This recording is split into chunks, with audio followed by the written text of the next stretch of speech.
Welcome to Daily Wisdom, Walking the Path with the Buddha, a podcast shared by David Roylance. This podcast is dedicated to guiding you to completely eliminate the discontent mind and the suffering it causes by attaining enlightenment. Learn and practice the teachings of Gotama Buddha that will guide you to fully attain a peaceful, calm, serene, and content mind with joy. To support this podcast, visit patreon.com/support Buddha or visit buddhadailywisdom.com, where you will discover a full range of courses, retreats, and online learning resources to assist you on the path to enlightenment. Now, here's our teacher to share more.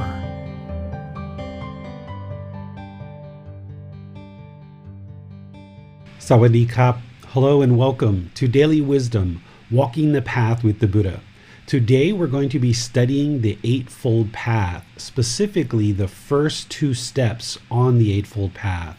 This is part one of a three-part series where we're going to be diving into detail about the Eightfold Path as a preview and overview of the group learning program, which is a 7-month program that progresses you in learning and practicing Gotama Buddha's teachings in order to attain enlightenment on the path to enlightenment. This path to enlightenment leads to a mental state where the mind is peaceful, calm, serene, and content with joy permanently. It means that it no longer experiences any discontent feelings like anger, sadness, frustration. All of these discontent feelings are completely eliminated from the mind. And today, as part of today's class, we're going to be establishing what we call right view and talking about right intention in order to help get you started on this journey to enlightenment. In this part of the Eightfold Path, we segment into what's called wisdom. So I'd like to welcome you and pleased that you're here. Throughout the course, throughout today's class, we're going to be accepting questions in Facebook, YouTube, and our Zoom classroom. All you need to do is type your question into the comment section, and one of our moderators, either James or Manal, will ensure your question gets asked during the class. If you're in Zoom, you'll be able to raise your hand electronically and ask your question or any follow-up questions directly. So thank you for coming. Thank you for attending and being interested in learning and practicing Gotama Buddha's teachings. Let's go ahead and get started with the class and sharing what it is that we're going to be discussing. Over the course of the next 3 Sundays, we're going to be exploring in detail the entire Eightfold Path. This Eightfold Path starts with right view and right intention. These are the first 2 steps. And here, as you can see from what I'm displaying on the screen, that this Eightfold Path goes through 8 steps. And it starts with right view, goes to right intention, right speech, right action, right livelihood, right effort, right mindfulness, right concentration. And this is the path to enlightenment. This is the core teaching of Gotama Buddha. Everything that he taught connects back into this in one way or another. And in this Eightfold Path, it's important that you learn each individual step. And the way that this path is laid out is you don't learn one step before you move into the next, and then the next, and then the next. You actually learn all of them at one time, and then you kind of dial in each one of these to bring them into the middle where you're able to practice them in your daily life. Because it's through practicing each one of these individually all at once that assemble into your life practice. This is your life practice. This is the path that leads to the elimination of discontentedness. And we segment it into these 3 categories of wisdom, moral conduct, and mental discipline. And as we progress in this 3-part series, we will be covering each of those 3 sections. Today, wisdom, which is right view, right intention. Next Sunday, right speech, right action, right livelihood, which is the moral conduct. And then the mental discipline will be covered in the following Sunday, which is right effort, right mindfulness, and right concentration. And over the course of the next 3 weeks, you're going to get a real nice preview of what this whole path looks like. And then we're going to start eventually on chapter 1 of this book, Developing a Life Practice, the Path That Leads to Nibbana, where we'll then progress slowly through all the various teachings that you're going to need to understand and practice on this path to enlightenment, but they all connect into this one. The very last Sunday of this month, we're going to be discussing the stages of enlightenment, because there's 4 stages of enlightenment. We're going to be discussing what's called the 10 fetters, because those are the 10 things that need to be eliminated from the mind in order to attain enlightenment. And then we're going to discuss the 7 factors of enlightenment, which are tools or aspects of practice that will help improve the quality of the mind and kind of refine it and kind of bring it to the middle.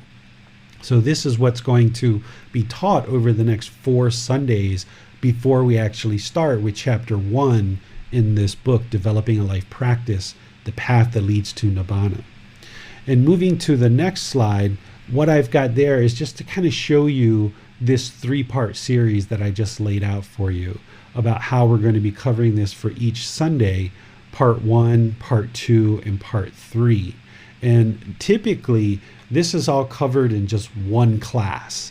So I thought that rather than just do like I've done in the past, that I would try something new where we really kind of spend a lot of time over the 3 different classes, where we'll be able to dive into each part of the Eightfold Path in more detail. And then in the book, when we get to chapter 5, which is the Eightfold Path, we'll still spend that day discussing it, because you really can't talk about the Eightfold Path enough. You really can't learn about it too much. There's no such thing as learning about the Eightfold Path too much, because you need to have a real refined understanding of the Eightfold Path intellectually, and you need to reflect on those teachings, and you need to apply them in your daily life so that you can see that they actually work. And by doing this, you will acquire wisdom. And this wisdom will gradually, slowly improve the condition of the mind. None of these teachings are based on belief. There's nothing here that Gotama Buddha or myself will ever say, just believe me. What you're going to need to do is intellectually learn the teachings, bringing that in through the book, the audiobook, these classes, personal guidance, other ways of learning with the resources that I'm providing. Bring in the teachings intellectually, reflect on them, and help to see that they're actually true, which we're actually going to be doing as part of our class today, helping you to see how to actually reflect on these teachings.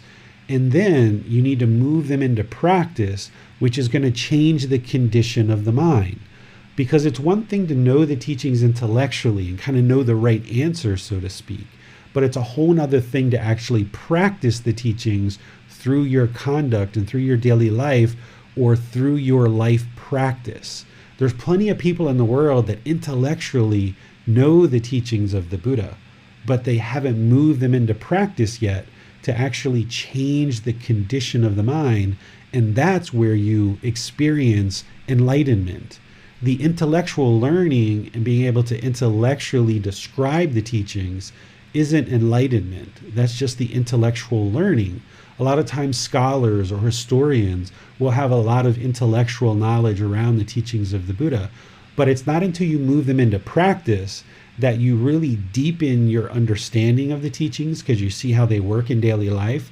But also moving them into practice, you'll see how it changes the condition of the mind and how the mind gains more and more wisdom. And now the mind starts functioning in the world very differently than it did previously. So this is what we'll be doing over the next 3 weeks.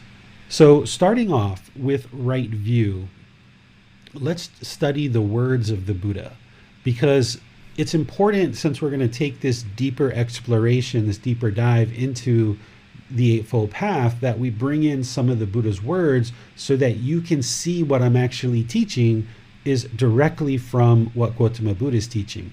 Because while you shouldn't have any belief about anything in these teachings, you also shouldn't believe that what I'm teaching you is actually what the Buddha actually taught. So that's why at certain points in time in this program, I will actually bring the actual words of the Buddha, and you can see these here, you can see them on the internet, you can see them in other books.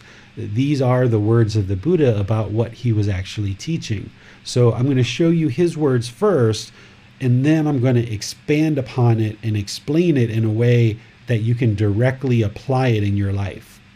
When the Buddha was teaching the Eightfold Path, he was asked and he explained what is right view, this first step of the Eightfold Path. And here you can see his words. And what bhikkhus? Bhikkhus are the male ordained practitioners. So in what bhikkhus, or you can think of that as students, right? And what students is right view? It is bhikkhus, the wisdom of discontentedness, the wisdom of the cause of discontentedness, the wisdom of the elimination of discontentedness, and the wisdom of the way of practice leading to the elimination of discontentedness. This is called right view.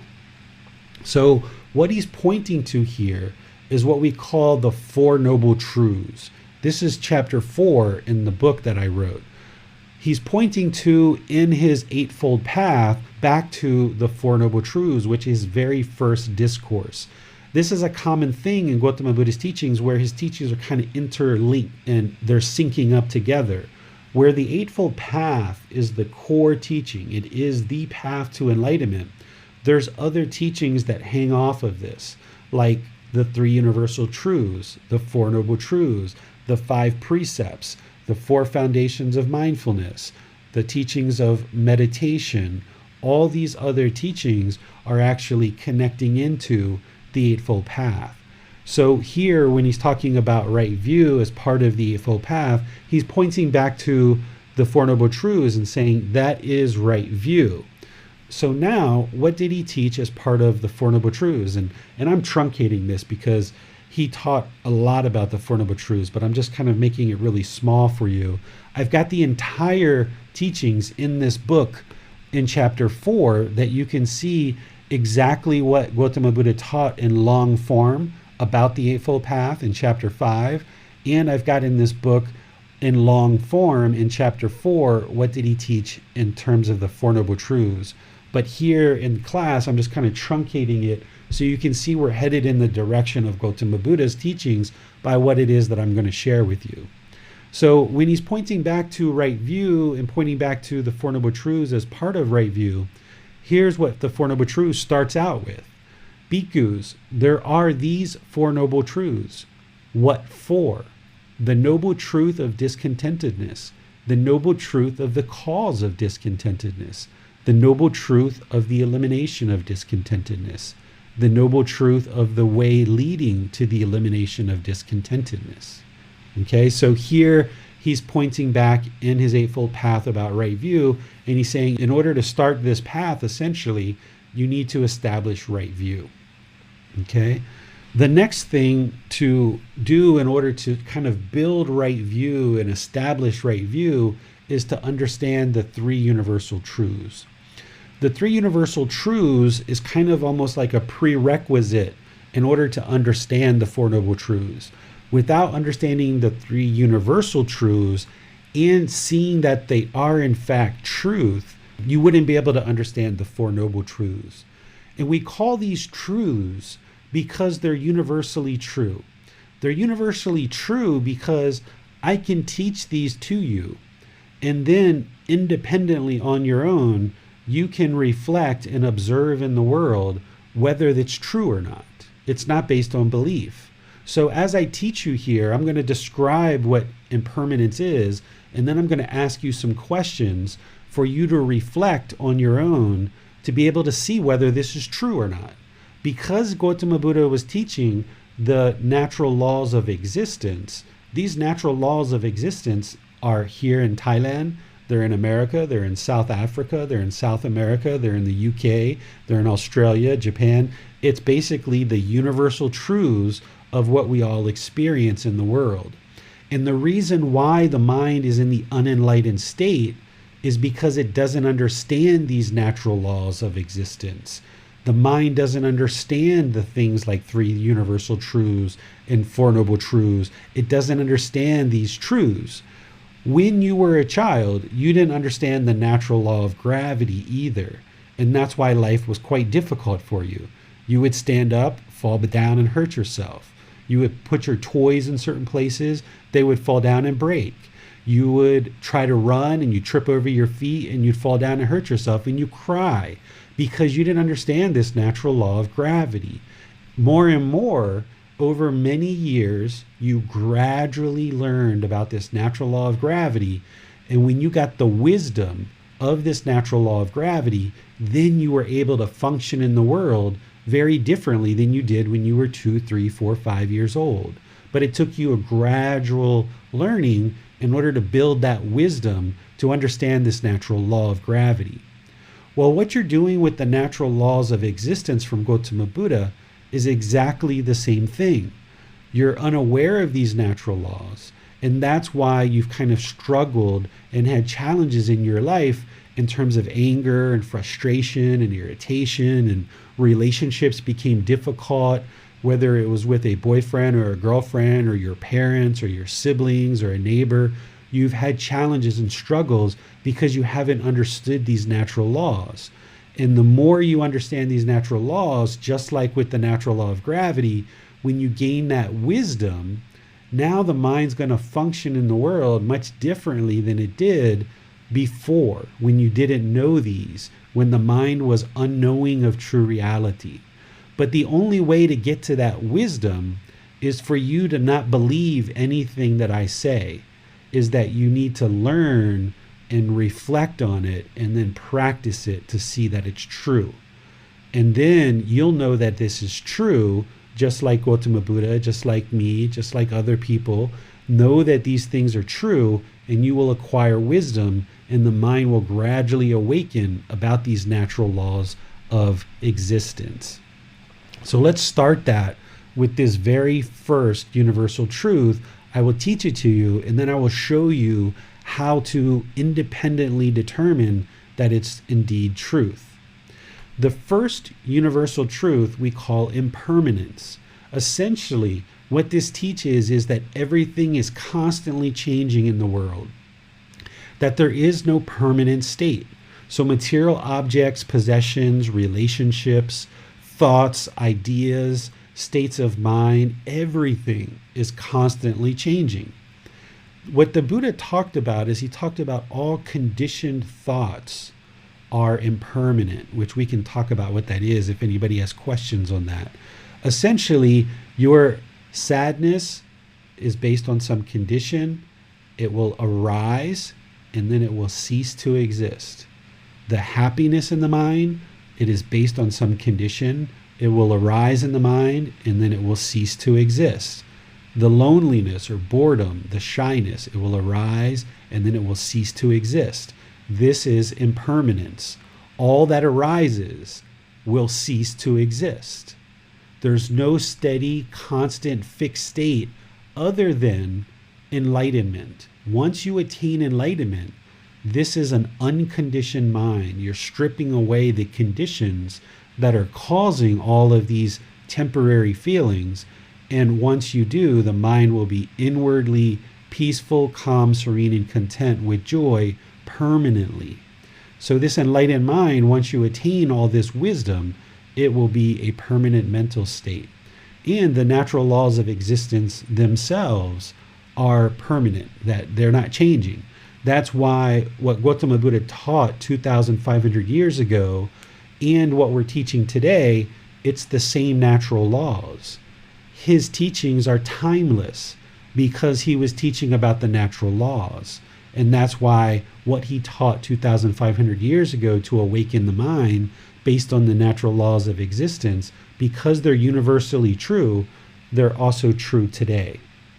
So now that you understand impermanence, at least superficially, that whatever arises is going to cease to exist. There's constant change. You don't believe this.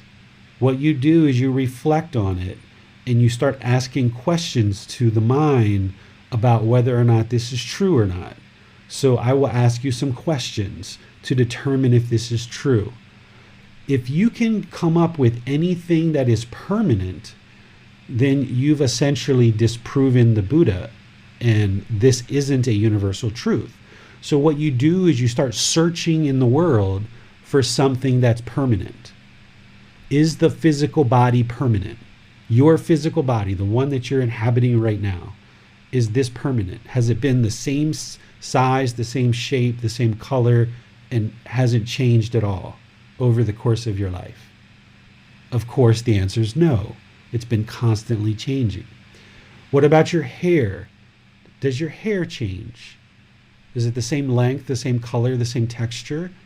No, it's constantly changing. What about your fingernails, right? Those are constantly growing. What about things that you've seen built in the world, like a sidewalk or a street? When you walk out into the world, do people build sidewalks and then they stay that way permanently? Or do they get cracks in them? Do they change colors? Do they have to be maintained and upgraded? Right? They have to be upgraded, right? Because they're constantly changing. It's not permanent. What about your relationships? Have you had the same relationships in terms of friends or boyfriends, girlfriends, teachers, things like this? Have these relationships been permanent in your life? The answer is no. What about your job? Have you had the same job your entire life? The answer is no. You've had different jobs.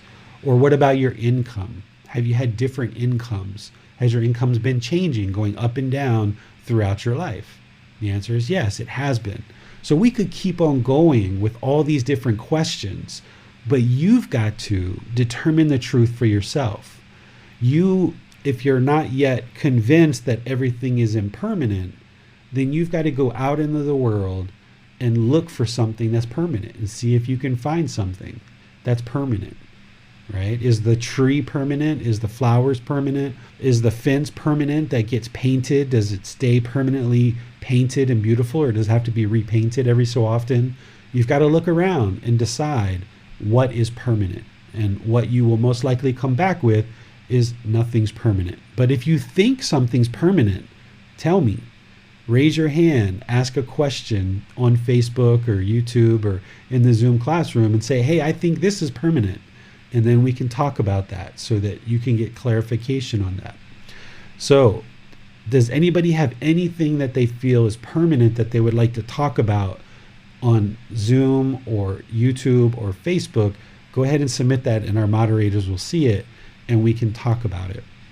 So just pause for a second to see if we have anything that comes in, James or Manal.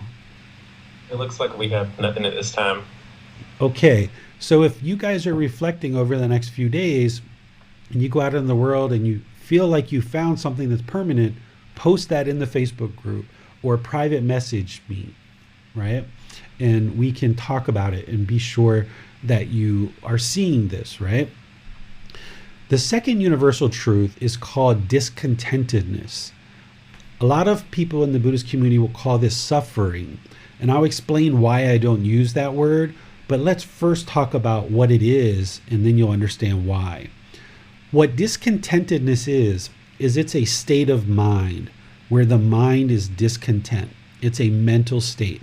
And I call this discontent, discontented, or discontentedness. This mental state of discontent, discontented, or discontentedness comes about because of the three feelings that can potentially be in the mind at any one given time. These three feelings are either painful feelings, pleasant feelings, or feelings that are neither painful nor pleasant. Examples of painful feelings are things like sadness, depression, anger, hatred, ill will, guilt, shame, fear, anxiety, stress, frustration, annoyance, irritation. All of these are very painful to be experienced in the mind. And these feelings feel very painful in the mind, and the mind doesn't like them. Then there's certain pleasant feelings that the mind experiences. Happiness, excitement, elation. These are very pleasant for the mind to experience. Then there's neither painful nor pleasant. I describe this as boredom, loneliness, melancholy, shyness, kind of a displeased, uncomfortable, unsatisfied mind. Now, some people have told me, like, David, I consider boredom and loneliness to be quite painful. Well, if that's where you would consider that to be, that's fine. You can put those in the painful category. It's not about how do you necessarily categorize these individual aspects of the feelings. What the Buddha taught was there's painful feelings, pleasant feelings, and feelings that are neither painful nor pleasant. And these feelings are impermanent. The mind goes from sadness to anger to happiness to boredom to loneliness to guilt to shame to excitement. And there might be periods in there where the mind's kind of calm or peaceful, but the mind basically jumps around. This is what the unenlightened mind does. It jumps around through these three feelings: painful, pleasant, and neither painful nor pleasant. Now, the way that you practice this and you reflect on it to see if it's true or not is you say, okay, Mr. Gotama Buddha, you say that there's a painful feelings, there's pleasant feelings, and there's feelings that are neither painful nor pleasant. If the Buddha is correct, and this is a universal truth, then that means he's describing all the various feelings that your mind experiences, and he's categorizing them into these three categories: painful, pleasant, neither painful nor pleasant. If you can come up with one feeling that doesn't fit into one of these three categories, then you've disproven the Buddha. So this is the way for you to prove to yourself whether the Buddhist teachings are true and gain wisdom, is try to disprove the Buddha. Because if you can come up with a feeling that doesn't map into one of these three, then you've disproven the Buddha, and this is not a universal truth. So what you should be thinking about right now is, what feelings have you had, what feelings have you experienced, and how do they map into these three?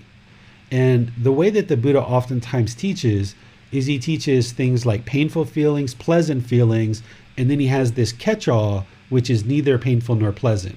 So with those three, the Buddha has covered all three possible scenarios of where feelings might fit in the mind.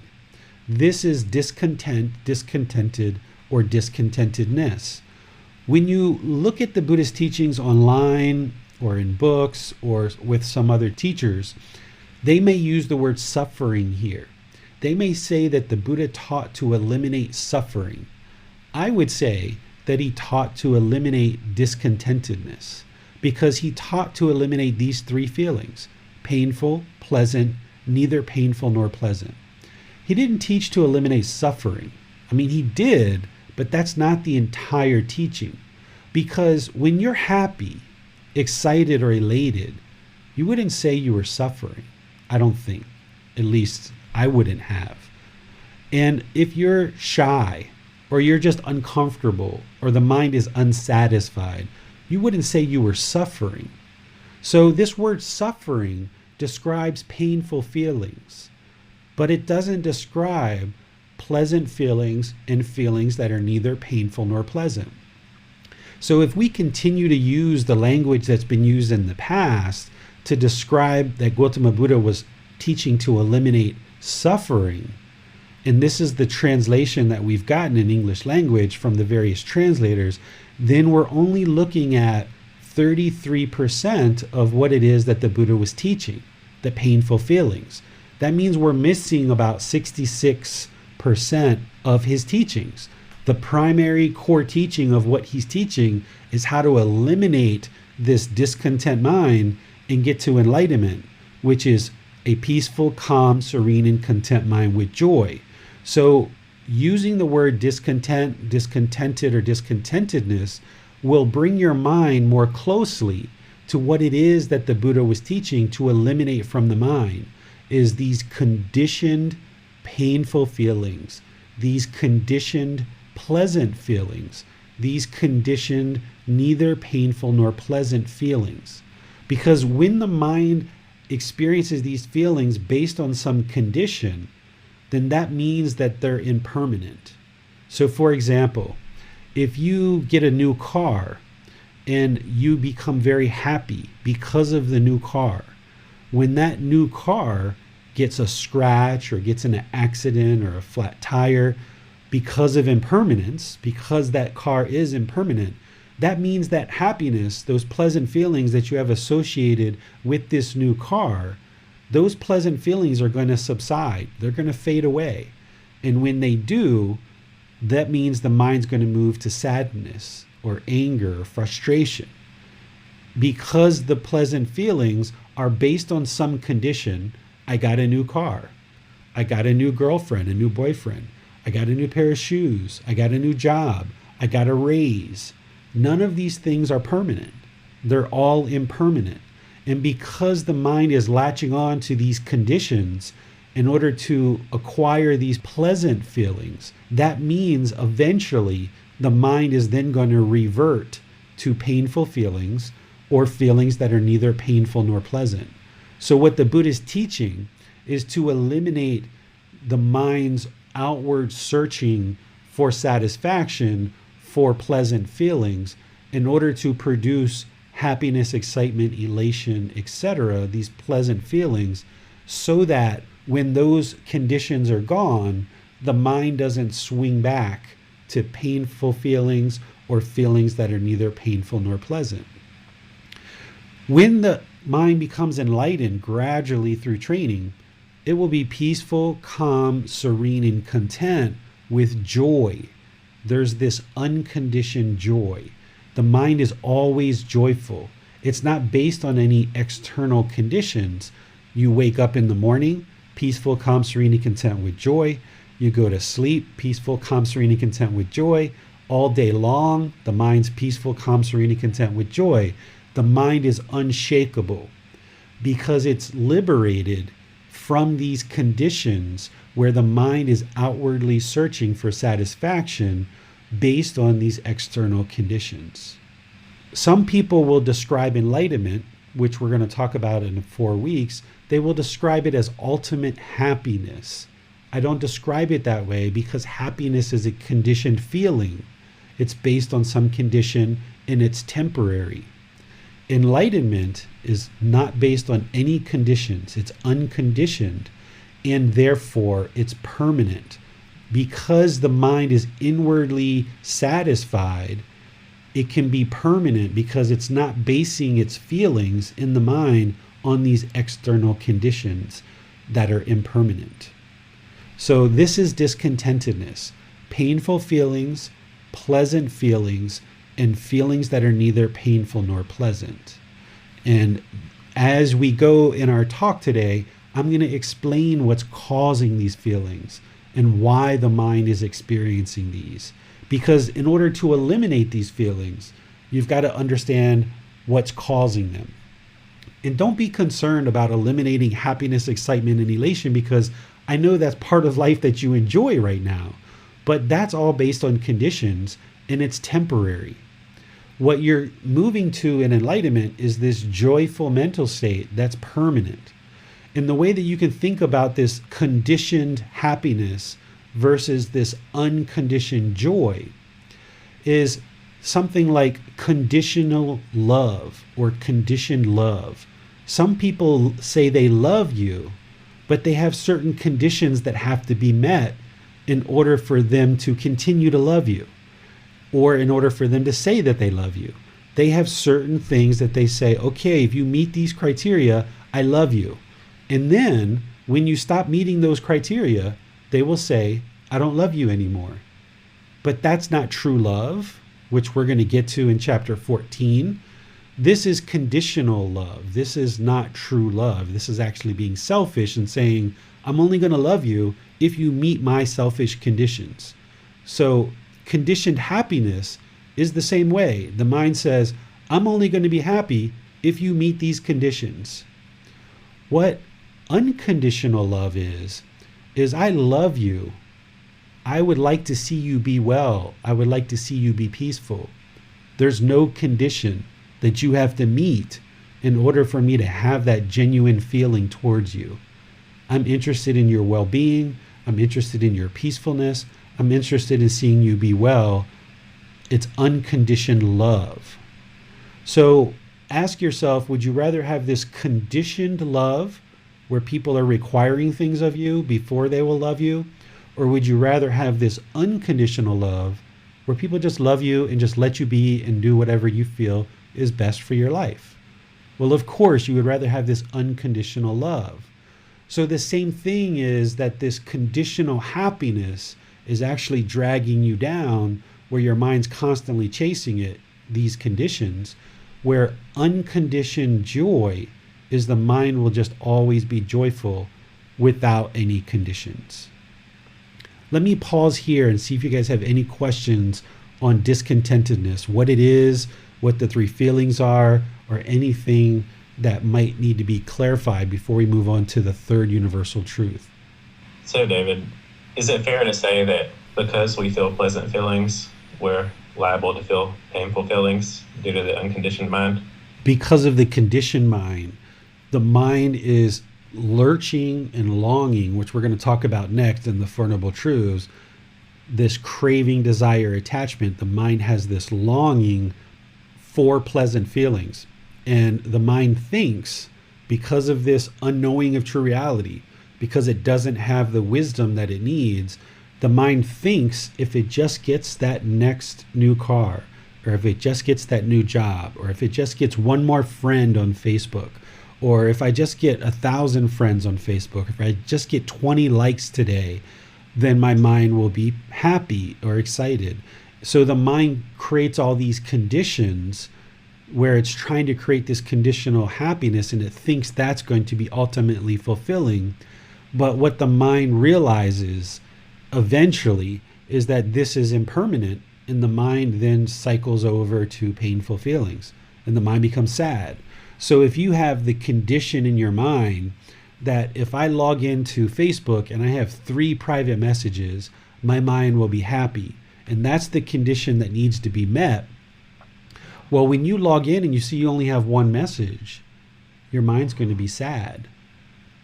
Or your mind's going to get so accustomed to those 3 messages being there that now it wants 5 or it wants 8. It's going to chase more and more and more. Just like it takes more and more alcohol to get drunk, it's going to take more and more messages for the mind to experience these pleasant feelings again. So if you're allowing the mind to create these conditions that are going to create happiness, excitement, and elation, then you're inviting in the painful feelings, and neither painful nor pleasant. So what this life practice becomes is training the mind to no longer create these conditions in the mind to hinge its happiness on, to hinge its excitement on, to hinge its elation on. So you can learn this intellectually, and everything I'm sharing with you can make complete, total sense intellectually. But to actually do it and train the mind to do it consistently over a long period of time is a whole nother thing. But to answer your question directly, James, yes, the mind is setting up all these conditions. It's wanting these pleasant feelings. And if it gets them, if it gets its objects of its affection, if it gets those conditions met, then yeah, it's going to experience pleasant feelings and happiness, excitement, elation. But if it doesn't get those, and it can't get them permanently, it can't get the conditions met permanently because everything's impermanent, right? So if you allow the mind to set up these conditioned happiness and this conditioned excitement and elation, then when those conditions are met because of impermanence, it's going to experience either painful feelings or feelings that are neither painful nor pleasant. It's just a matter of time. So in some sense, due to the law of impermanence, even when we experience pleasant feelings, there's perhaps an undercurrent of pain there because that condition is subject to and going to change. Yes, you've got to start seeing that conditioned happiness, excitement, elation as discontentedness. This is why I don't describe what the Buddha taught to eliminate as suffering, because you've got to eliminate that conditioned happiness, right? And the real problem for us in our culture is most people in the world are taught to chase happiness. Everybody wants to be happy. I just want to be happy. I want to be happy. I want to be happy. And people chase after this material wealth, if they think that that's what's going to create the happiness. Or they chase after having lots and lots of friends. Or they chase after having lots of clothes or shoes or something else. There's something that the mind identifies and it starts chasing after that. And when it gets to the end of that path, it realizes that, whoa, I'm still sad, I'm still angry, I'm still frustrated. And then it changes to something else and it chases that for a while. And then it chases this and it chases that. So if your mind, which the vast majority of the entire world has been programmed this way or conditioned this way, is to think that the goal of this life is to acquire happiness, permanent happiness.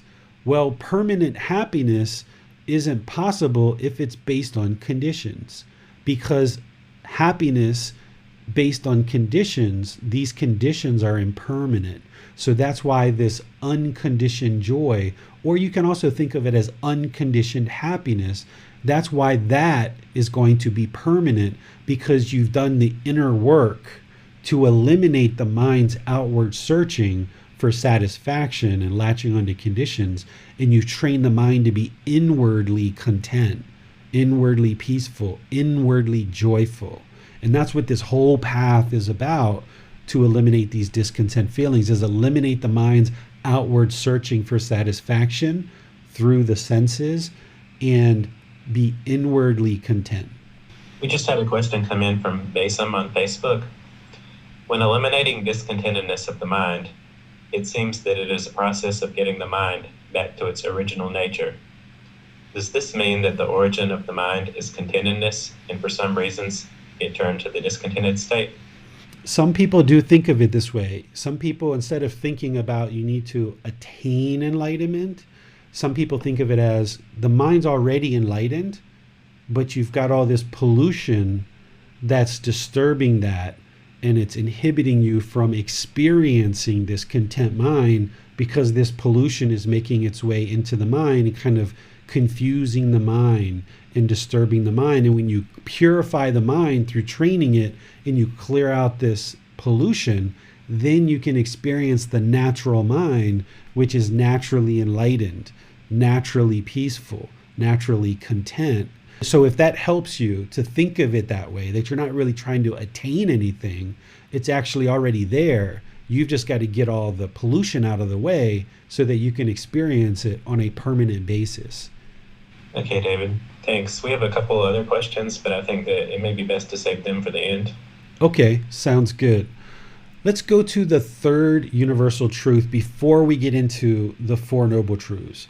This third universal truth is something that doesn't necessarily always come readily understandable and readily understood the first time that we talk about it. So once I talk about this at a very basic level, if you walk away like, I'm not so sure I understand that, that's completely normal.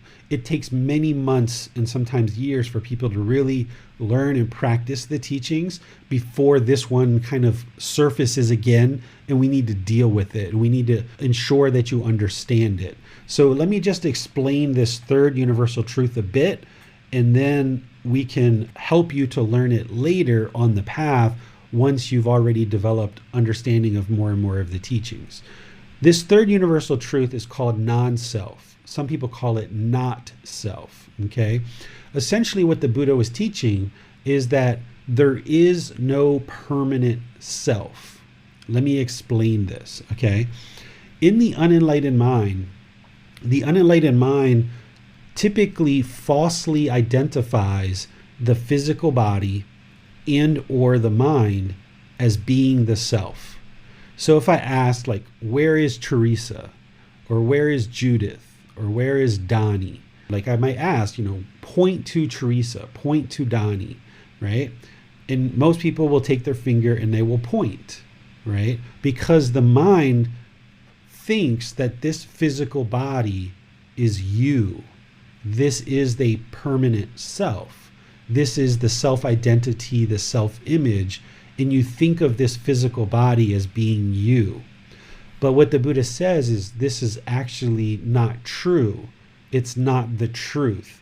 The unenlightened mind thinks that this physical body and or this mind is you, but the real truth, the universal truth, is that there is no self. There is no permanently unchanging self.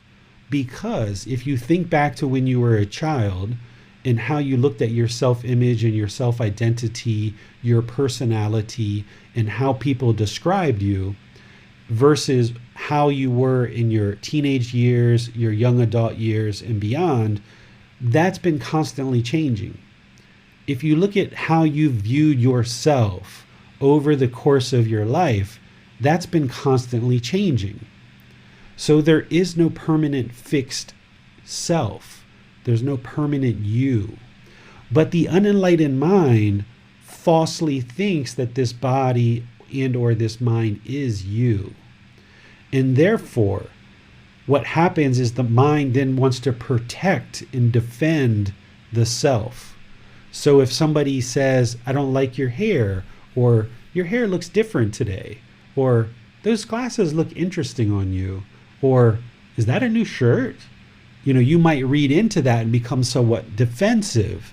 And now you become angry or frustrated or annoyed with this person because you're trying to defend this personal image or this personal identity, because the mind is holding on to the concept of a permanent self. But that has to be eradicated from the mind. It has to be dissolved in order for the mind to be peaceful. Because as long as the mind's carrying around the permanent self and it's defensive of the self-image and the self-identity, then it's never going to be at rest, because it's kind of looking out for when is the next person going to damage my reputation, gossip about me, say something I don't like. When is the next person going to comment about this physical body or the clothes or what have you, my jewelry? And when am I going to hear that? And when I do, the mind's not going to like it, and the mind's going to get upset, right? Because somebody else said something or did something that was displeasing to the mind. Or for example, if somebody says, you have ego, then right away the mind's going to want to defend and say, no, I don't have ego, right? It's going to want to push it away, right? So we can explore this topic, or we'll need to explore this topic more and more over this program. So 4 weeks from now, we're going to be talking about it. And then about 3 or 4 weeks from then, we're going to be talking about it. We're going to be talking about it throughout. But this is just kind of an introduction to help you understand that right now, the unenlightened mind is holding on to the concept of a permanent self. And this is getting in the way of you being able to realize complete peacefulness, because the mind is always defending itself. This is something we call realizing non-self. Realizing non-self is to dissolve the concept of the self in the unenlightened mind. And that takes many months and sometimes years for that to happen. You have to do all this kind of groundwork in learning the three universal truths, the Four Noble Truths, the Eightfold Path, all the other teachings. You need to do a lot of meditation to kind of soften up the mind and get it to a point where it has enough wisdom and it's willing to let go of this self. And that often takes, many months and sometimes a few years before the mind's willing to let it go. And you're going to need to build up enough wisdom on all of these other teachings before the mind's ready to let it go. And you need to build up enough training with meditation before the mind's going to be ready to let it go. But this is just kind of an introduction and heads up that the mind is holding on to this permanent self. It thinks there's a permanent self, but it's actually not true reality. The real truth is there is no self. Because if you point and I say, where's David? Or you asked me, where's David? If I pointed, I'm not pointing to David. I'm pointing to a shirt. So we take off that shirt and we say, where's David? And if I point again, now you're just pointing to the skin of the physical body. And if we rip that back and we say, where's David? Now pointing to the ribs. We rip that back. Where's David? Well, now we just got organs and fluid and tissue. There's no David to be found here. We're only given these names at birth to make it easy for people to refer to us. We're giving this label of James and Manal and Teresa and other names as a label. What's really going on here, what's really true reality, is we've got this big bag of skin with all these fluids and tissues and bones in there. And then there's this mind or this consciousness that has come together for this existence, for this birth. A physical body and a mind that have come together for this unique birth, this unique existence. Because when you came home from school and your grandmother asked your mom, if they would have said, hey, did that bag of bones, that big bag of skin with bones and fluid and tissue, come home yet? Are they doing their homework? Right? We couldn't say that because nobody would know who you're talking about, because there's a bunch of bags with fluid and bones and a mind walking around. So we get these labels at birth to make it easy for people to know who we're talking about. And the problem becomes that the unenlightened mind starts associating this label of David or Teresa or James, Manal, Judith, all these names that we get these names, and now we start associating a certain identity, a certain image, a certain personality, and now we start defending it. But in reality, this is just the mind holding on, thinking falsely that this physical body or this mind is the self. And the Buddha is saying there is no self. This is the reason why you'll see people post on Facebook, or you hear your friends, they can get into their 30s or 40s or even in their 20s and say, you know, I just want to unplug from all of this and go find myself. Or I need to go find myself. People will go on these months and months and months of international travel and they're saying, I'm going to go find myself. But nobody ever comes back and says they found them. They found their self, right? They might feel better that they took a holiday and they got to de-stress for a while, but they never found their self because there is no self. And this is why people constantly are trying to find their self, because there isn't one. And it's kind of like a never-ending journey. It's like a cycle where you just keep going around and around and around and around, keep trying to find yourself, and you never find it. So the Buddha teaches you that there is no self, and he teaches you how to eradicate from the mind this concept of a self that it's holding on to.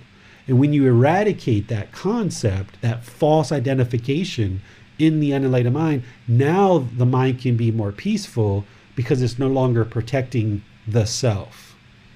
Okay? Any questions on this one before we start talking about the Four Noble Truths? Yes, Teacher David. Donnie has a question on Zoom. Is the self that we identify as us, is it actually referring to our ego? The self is part of the ego. The word that we're using for the ego, the Buddha didn't have that word during his lifetime, so he didn't use the word ego. The Buddha used the word non-self. He talked about non-self, and he also talked about conceit or arrogance, pride, measuring and comparing people.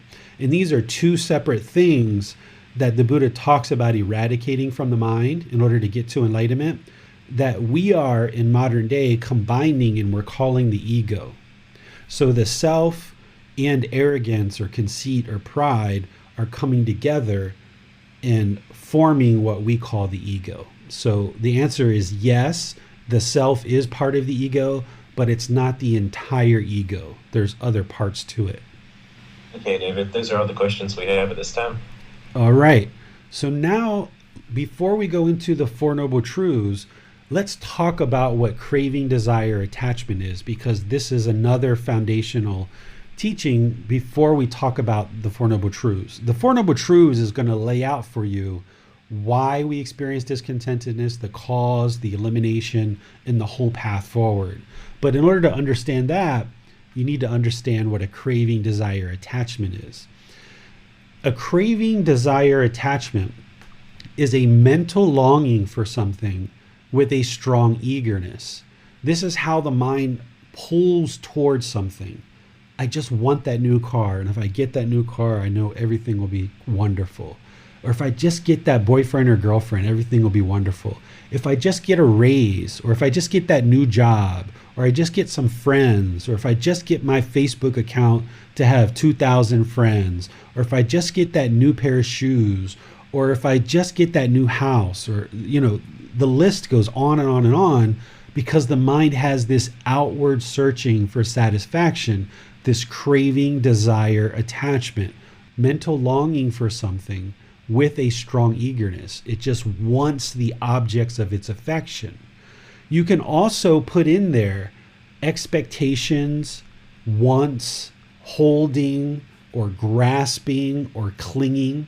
These are all words that we use in Buddhist terminology to describe this aspect of the mind where it's searching externally, looking for satisfaction. It has this longing with a strong eagerness, and then it tries to hold on to things and pull it in close. This is what a craving, desire, attachment is. There's no such thing as a wholesome craving, desire, attachment. All craving, desire, attachment is going to cause problems, which we're going to talk about in the Four Noble Truths. If the mind really, really wants some candy and it doesn't get it, it's going to have problems. If the mind really, really wants a new car and it can't get it, it's going to have problems. If the mind really, really wants to meditate and it can't, it's going to have problems.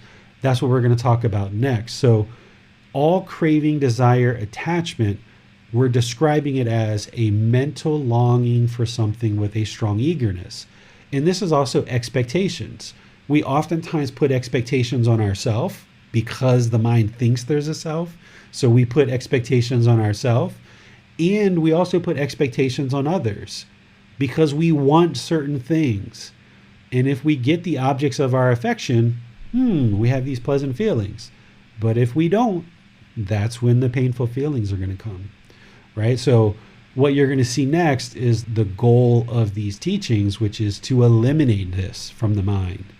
So every Buddhist teacher has a slight different way that they're describing craving, desire, attachment. So that's why I like to just be sure that you understand how I'm describing it so that you're very clear on that before we go into talk about the Four Noble Truths. Are there any questions on this? What is a craving, desire, attachment? And also how it associates with expectations, wants, holdings, grasping, and clinging. We have no questions at this time, David. All right. So now to the real heart of what we were building up to. This is where the Buddha really lays out in 4 simple statements the problem, the cause of the problem, the elimination of the problem, and the way forward to completely eliminate the problem 100%. Now, the language that he used is in the book. It's in chapter 4. I put it in there. He goes into a very deep description of the Four Noble Truths. I've summarized it here in a way to help you understand it so that you can apply it in your life on a day-to-day basis and you can see the truth in it 100%. The first noble truth is that everyone that is unenlightened will experience discontentedness. So if you experience painful feelings, pleasant feelings, feelings that are neither painful nor pleasant, then you know you're unenlightened. So if you experience sadness, anger, frustration, irritation, annoyance, guilt, shame, fear, happiness, excitement, elation, loneliness, boredom, shyness, unsatisfactory condition of the mind, then that's discontentedness and you know you're unenlightened. No big deal, because there's lots of unenlightened people in the world. The goal of this path is so that you can attain enlightenment. But the problem here that the Buddha is describing is everyone is experiencing this discontentedness, and therefore this unenlightened mind, this untrained mind, is going to continue to struggle in the world. The second noble truth is that discontentedness is caused by our own attachments because the mind craves for everything to be permanent when everything in the world is impermanent. Okay, I'm going to say that a few times and we're going to talk about it. Okay, Discontentedness is caused by our own attachments because the mind craves for everything to be permanent when everything in the world is impermanent. So these painful feelings, pleasant feelings, and feelings that are neither painful nor pleasant are being caused by the mind. The mind is causing its own discontentedness. What the unenlightened mind thinks is that my brother made me angry, or my children made me angry, or my boss made me angry. But what the Buddha is saying is that's not true. The mind is actually causing itself to be discontent because of attachment, because of these craving, desire, attachment, this mental longing with a strong eagerness. The mind wants the objects of its affection. And it's causing itself to be discontent because it's craving this and it wants permanence. And because everything is impermanent, the mind is actually causing itself to be discontent. Now remember, you're not believing me here. You're not believing the Buddha. So let's practice this. Look at some examples, and then you can see the truth for yourself. Let me use an example that I think the vast majority of the world is familiar with, is if you've had a boyfriend or girlfriend before, and you guys first met. When you first met, everything was so grand and so wonderful. All you were interested in doing is getting to know this person. And boy, was it wonderful, right? You spent time together. You probably went to coffee. You maybe went to the movies. You went for walks in the park or whatever it was. And everything was wonderful because you didn't want anything from each other. You were just interested to get to know each other. So it was quite enjoyable. But as this relationship went on, all of a sudden the expectations came. You expected certain things of them. They expected certain things of you. This was craving, desire, attachment, mental longing with a strong eagerness. You wanted certain things. They wanted certain things. When you got what you wanted, you felt good, you felt happy, you felt excited. When they got what they wanted, they felt good, they felt excited. But the problem is that these expectations kept growing and growing and growing and growing, and eventually either you or them couldn't fulfill the expectations any longer. So now you weren't able to fulfill those expectations permanently, or they weren't able to fulfill those expectations permanently. And that's what caused the mind to be discontent. There was now painful feelings, sadness, anger, frustration. And at some point, you guys decided to split and you decided to leave. And even if you made the conscious choice to end the relationship, the mind still probably became lonely, bored, frustrated, or otherwise, because the mind was holding on to this person, right? During the relationship, when you guys were together, you might have blamed the other person for causing you to be angry or frustrated. Or when you guys split, or they left you, or you left them, you or them might have blamed each other for that. But in reality, those feelings that were arising in the mind, the anger, the frustration, the loneliness, the boredom, that was all caused by the mind, because the mind had certain expectations, certain cravings, certain things that it wanted from this other person. And as long as it got them, then the mind was happy. The mind was experiencing, good feelings. But then when it couldn't get what it wanted, that's when it became angered or frustrated. Let me give you another example, something not so emotional like a relationship. Let's say that you saved up a bunch of money to go buy a car, and you take the car, you drive this brand new car, you park it, you go in the store, and then when you come out, you see a scratch on the car. And your mind just becomes so enraged and frustrated because of this scratch on the car. And at that point, you might blame the other person and say, this person who scratched my car made me so angry. Well, they didn't make you angry. You actually made yourself angry. The reason why is because the mind craved permanence. The mind expected this car to stay brand new and look permanently beautiful. And then when it wasn't, when that scratch came, i.e. impermanence, when impermanence came to visit you, the mind said, I don't like this. I don't like this impermanence. I'm going to get angry. I'm going to get frustrated because I don't like this impermanence. But the mind doesn't know that, right? Because it's unknowing of that. But that's essentially what's happening.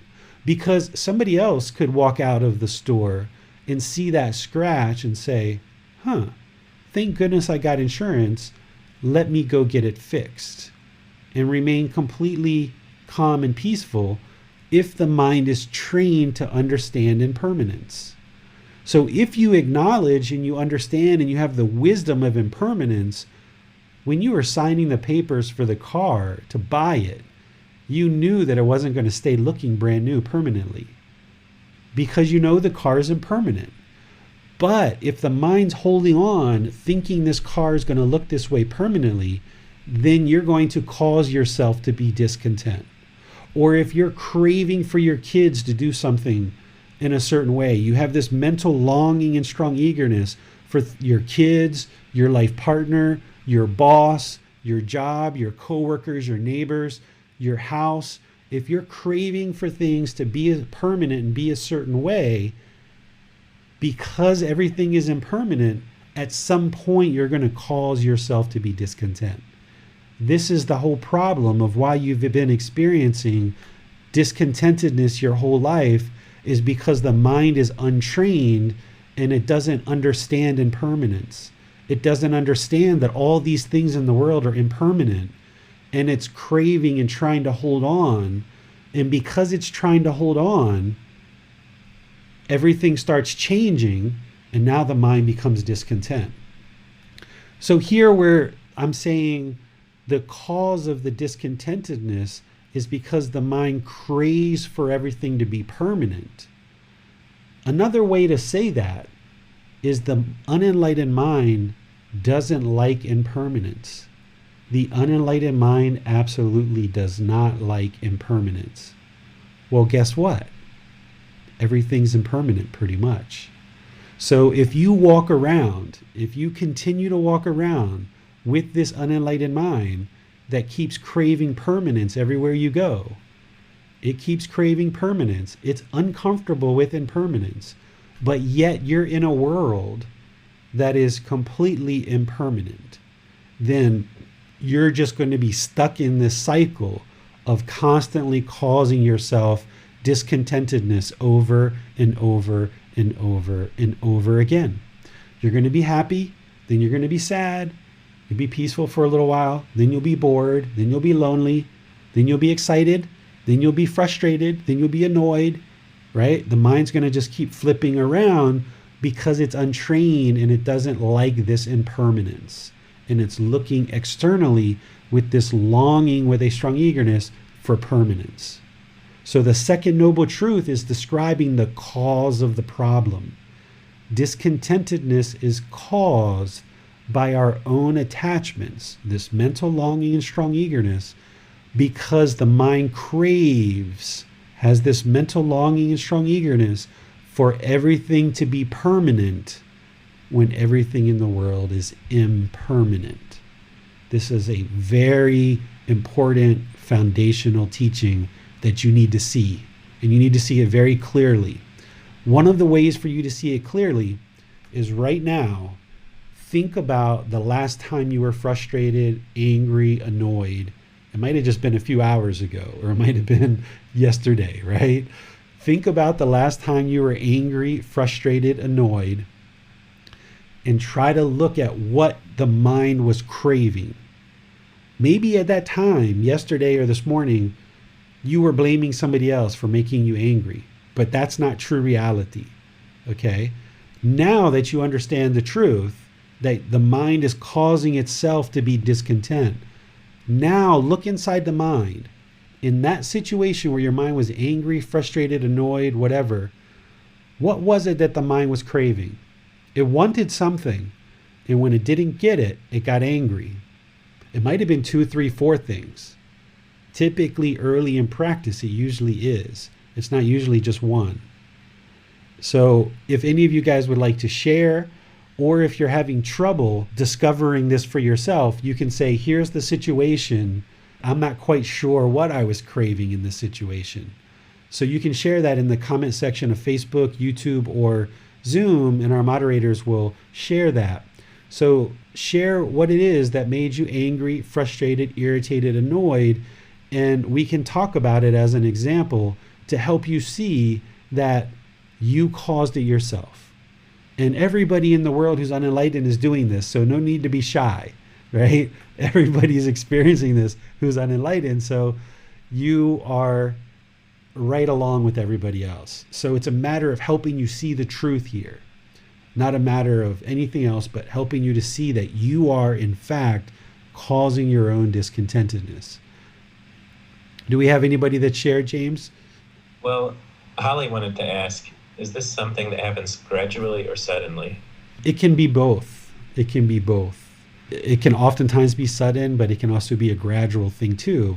It really all depends. Each situation is different. Okay. That's the only question we have at this time. We've had no one to share their experiences thus far. Okay, so I gave a couple of examples. One with boyfriend, girlfriend, which I think most of us can relate to. Also one with a car. You know, I use this one sometimes about, like, say you have kids and the mind craves for your kids to have good grades, right? The Buddhist teachings aren't about what's right or wrong, right? It's not about what's right or wrong here, because yeah, the kids should have good grades. But the Buddha is talking about is what's the cause of the discontentedness. If your mind craves for your kids to come home with all A's or all B's, or however your country does grading, and you just want that really badly, and when they come home and they have a grade less than what you wanted, you're going to be angry. You're going to be frustrated. And now you're going to start talking bad to your kids and causing all kinds of problems in the household, right? Because your kids can't permanently get all A's or all B's. It's not possible because of impermanence, right? They're not going to be able to meet your expectations all the time. It's not possible, right? So it's not about what's right or wrong, because yeah, it's good for children to have good grades, but it's recognizing that your mind wanting it and craving it is what's exciting and causing that discontentedness in the mind. And when they come home with good grades, the mind's happy. That's still discontentedness. The mind's excited, elated. It's still discontent. Because now when they come home with bad grades or one grade that's off from what you expected, now you're going to be angry and sad, frustrated. But those good grades are impermanent. But also those bad grades are impermanent too. They can be improved, right? But the mind thinks these bad grades are permanent. The mind thinks that these bad grades are permanent, and now it's going to get angry and it's going to get frustrated, rather than just being, you know what? All right, you didn't do as good as we were hoping. Let's figure this out and make it better. Simple, right? But the mind doesn't want to do that naturally because it doesn't understand how to do that. It's untrained. And the more you train it, the more you'll understand how to do that. What the second noble truth is essentially getting at is you taking responsibility for your own emotions, your own feelings. If you walk around and you continue to blame other people for the feelings and emotions that are coming in the mind, then you're never going to fix this problem, because it's everyone else's fault. It's everyone else's fault that I'm angry and frustrated. So let me go fix them. Let me fix my kids and make sure they do everything I want them to do. Let me fix my life partner and make sure he or she does everything I want them to do. Let me fix my parents, my siblings, my boss, my coworkers. All these people have to do everything I want. And as long as they do that, then everything's perfect. Well, good luck with that, right? It's not going to work, because there's 7.5 billion people in the world that you have to train. And there's more people being born all the time that are going to need to do things your way. Or the other option is you can train your mind, just one. And you've got complete control over your mind. If you train it, you will get complete control over it. So what the second noble truth is encouraging you to do and helping you to see is take responsibility for your feelings. And when you do so, now you can do something about it. Because if you realize that you're the one causing the discontentedness, then that means you have the ability to solve it. But if everyone else is causing the discontentedness, then you're going to go off in the world and try to fix everybody else. But the real problem is your mind, just like everyone else, right? So the third noble truth is getting to the solution.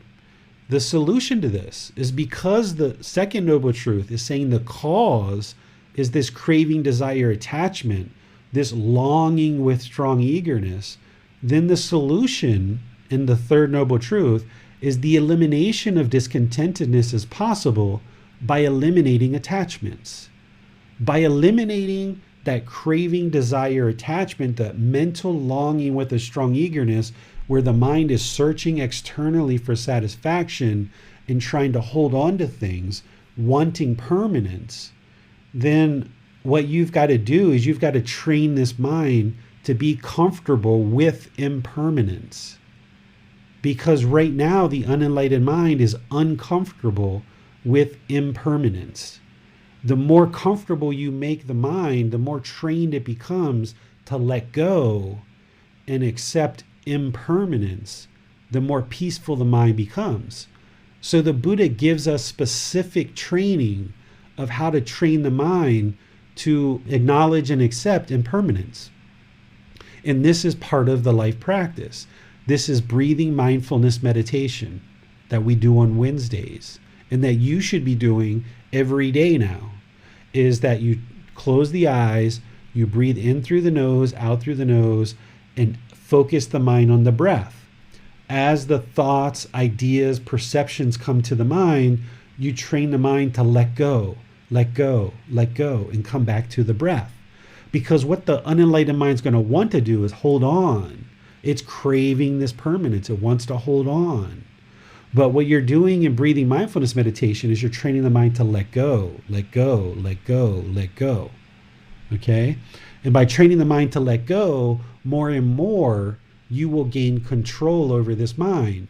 So that when you're driving in traffic and someone cuts you off, and then the mind becomes angry because the mind was craving permanence. It wanted that lane to itself permanently.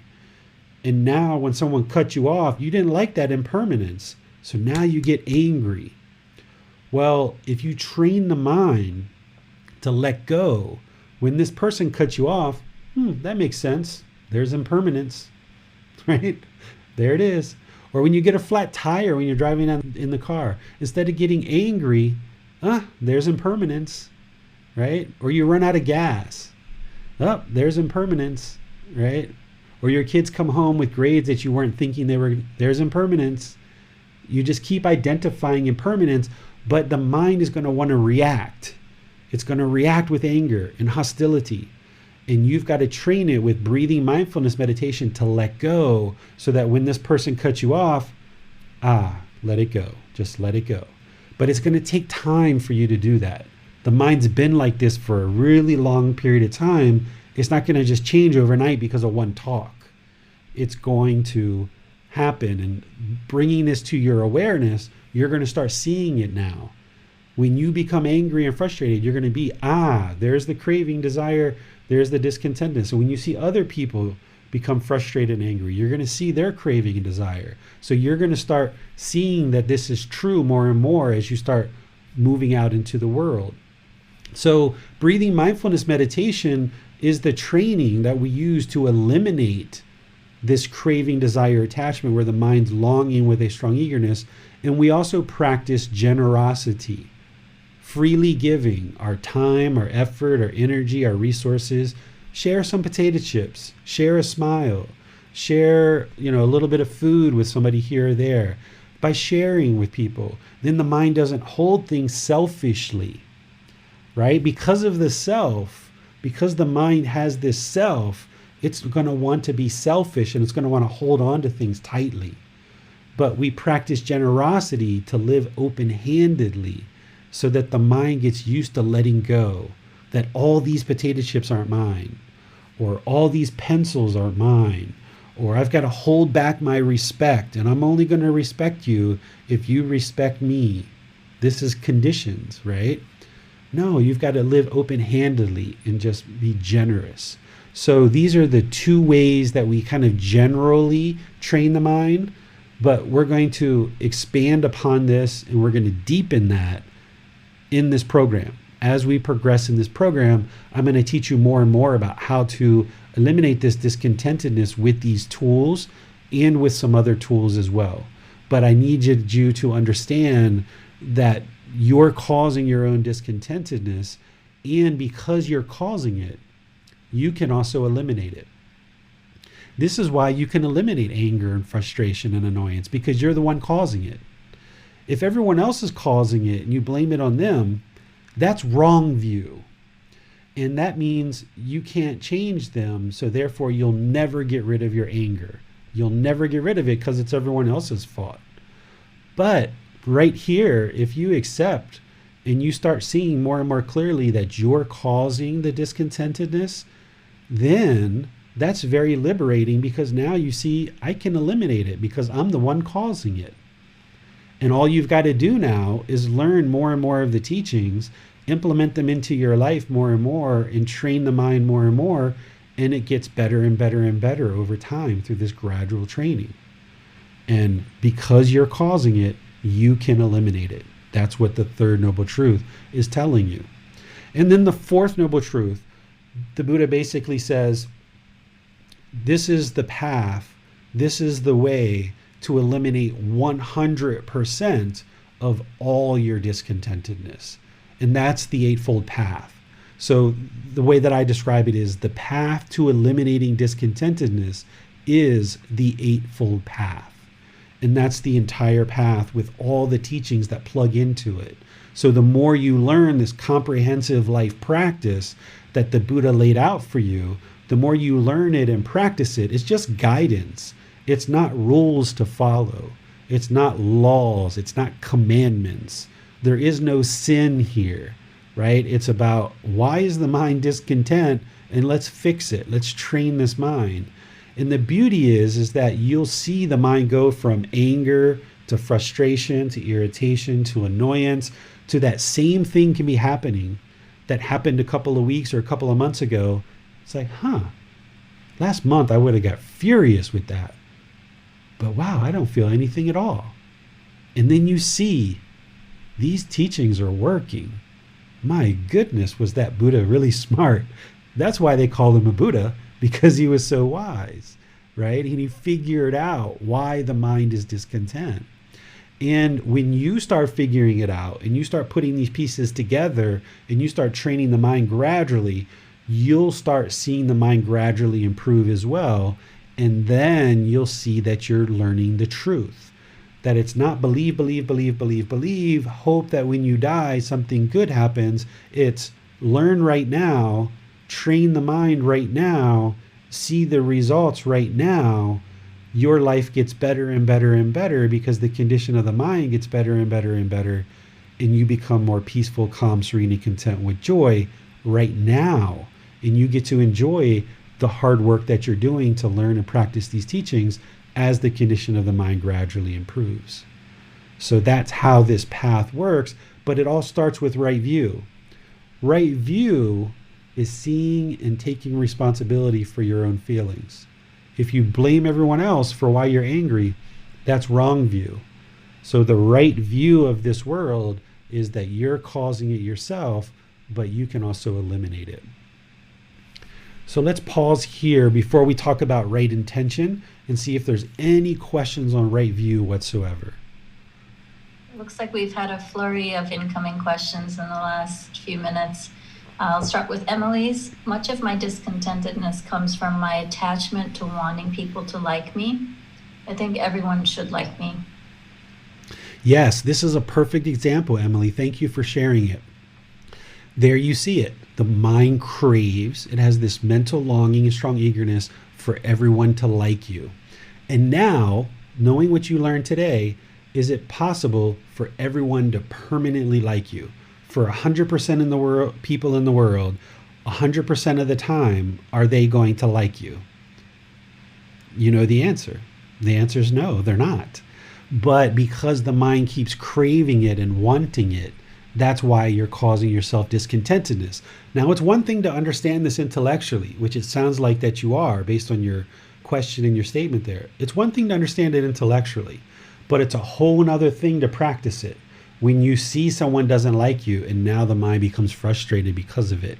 And that's why you have to go under training where you train your mind with breathing, mindfulness, meditation, and generosity to train the mind to let go.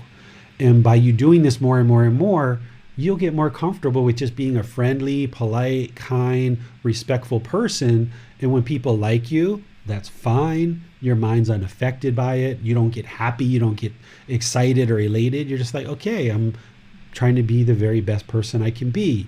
But then when people don't like you, you just know, okay, I can't please everyone in the world. It's not possible. Because everyone has their own pollution in their mind. Everybody has their own expectations, and you're not going to be able to meet everyone's expectations 100% of the time. So you're understanding this perfectly, but now it's just a matter of training the mind in the moment to be able to do these things where you won't react negatively when you know somebody doesn't like you. Pali has a two-part question. First, she asks, what about craving happiness for other beings? And the second is, if one reaches enlightenment, is that permanent? Can you fall out of an enlightened state? Okay, let's talk about these. So this is where I was mentioning in terms about craving something wholesome, it's still going to lead to discontentedness. So if you have craving, desire, attachment for everyone to be peaceful and happy and loving, it's not going to happen during your lifetime because that would be permanence.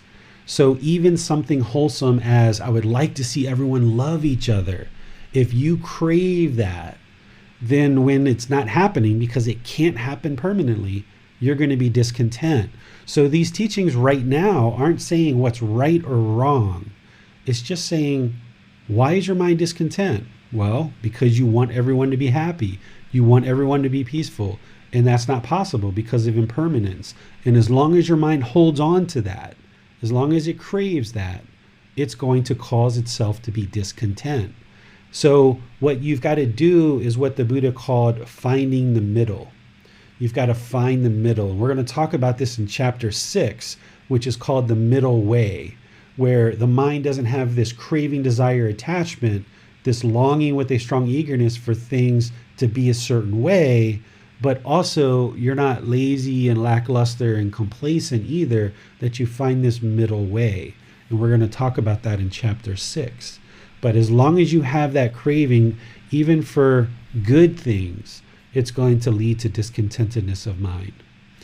For your second part, once somebody progresses to enlightenment, what we call the fourth stage of enlightenment, it's permanent. We call this arahant or enlightenment. It's permanent because the mind's been permanently transitioned through training in this wisdom and through training the mind. It will permanently transition where it will never again experience anger, frustration, irritation, annoyance, guilt, shame, fear, boredom, loneliness, shyness, jealousy, resentment, hostility. None of that stuff will be experienced in an enlightened mind. The mind will be peaceful, calm, serene, and content with joy, where it will just always be peaceful. It will always be joyful. There's nothing that can shake up an enlightened mind. There's nothing that will shake it up and have it feel discontentedness, either painful feelings, pleasant feelings, or feelings that are neither painful nor pleasant. It's not possible. So once you get there, and you'll gradually get there more and more, it's permanent. But as you progress, even when you get to what we call the first stage of enlightenment, even from there, you can't revert backwards. You'll still experience discontentedness in the first, second, and third stage of enlightenment. But the mind won't revert backwards because it's acquired enough wisdom that it will never go backwards. And as you progress on this path, enlightenment isn't like a light switch where you instantly turn it on, so it's either on or off. It's a gradual progression. So what will happen as you're moving closer and closer to enlightenment is you'll get these glimpses where for like a week, the mind will be peaceful, calm, serene, and content with joy, like no anger, no sadness, no nothing. It's like, wow, this is amazing. But then something will happen and boom, you'll have some frustration come in. But then you'll get like 2 or 3 weeks. You're getting these glimpses of what enlightenment's like. And then boom, something will happen. And then you'll get 1 or 2 or 3 months. And then boom, something will happen. And it gets wider and wider and wider, where eventually it becomes permanent. And it's all the time. It's like those old light bulbs where you turn them on and they kind of flicker. They flicker, flicker, flicker, and then boom, it's on all the time. That's the way enlightenment is that you'll get these glimpses of what enlightenment looks like until eventually you've gone, multiple months and years without experiencing any discontentedness at all. And you will know, because you know what it felt like to be angry, frustrated, and irritated. You'll know that you're enlightened. And this is why the people knew that the Buddha was a Buddha, because they knew what frustration and anger and all of those discontent feelings felt like. And as their mind progressed, they could see it. They were aware of it. They could see their mind get to this peaceful, calm, serene, and content mind with joy. So they had the truth for themselves that these teachings led exactly where he said they would. But even when you attain enlightenment and you know that you've eliminated discontentedness 100%, you should never believe that you're enlightened. Never convince the mind that you're enlightened. Even in that first or second or third stage of enlightenment, and you feel like you're progressing, don't even convince yourself of that, because that's so dangerous for the mind, because the mind will become arrogant, it can become egotistical, it can become prideful. And if you have that, then you're not enlightened. If the mind's arrogant and prideful, then, and you're comparing yourself from one person to the next, I'm more enlightened than them, and they're more enlightened, they're not as enlightened as me. This is comparing one person to another, and you're not enlightened at that point. So it becomes dangerous. The other thing that can happen is the mind can become complacent, where it becomes very lazy or sluggish or kind of dull. And if that happens, you're also not enlightened. And if anybody goes around telling everyone that they're enlightened, then this is pride, this is ego.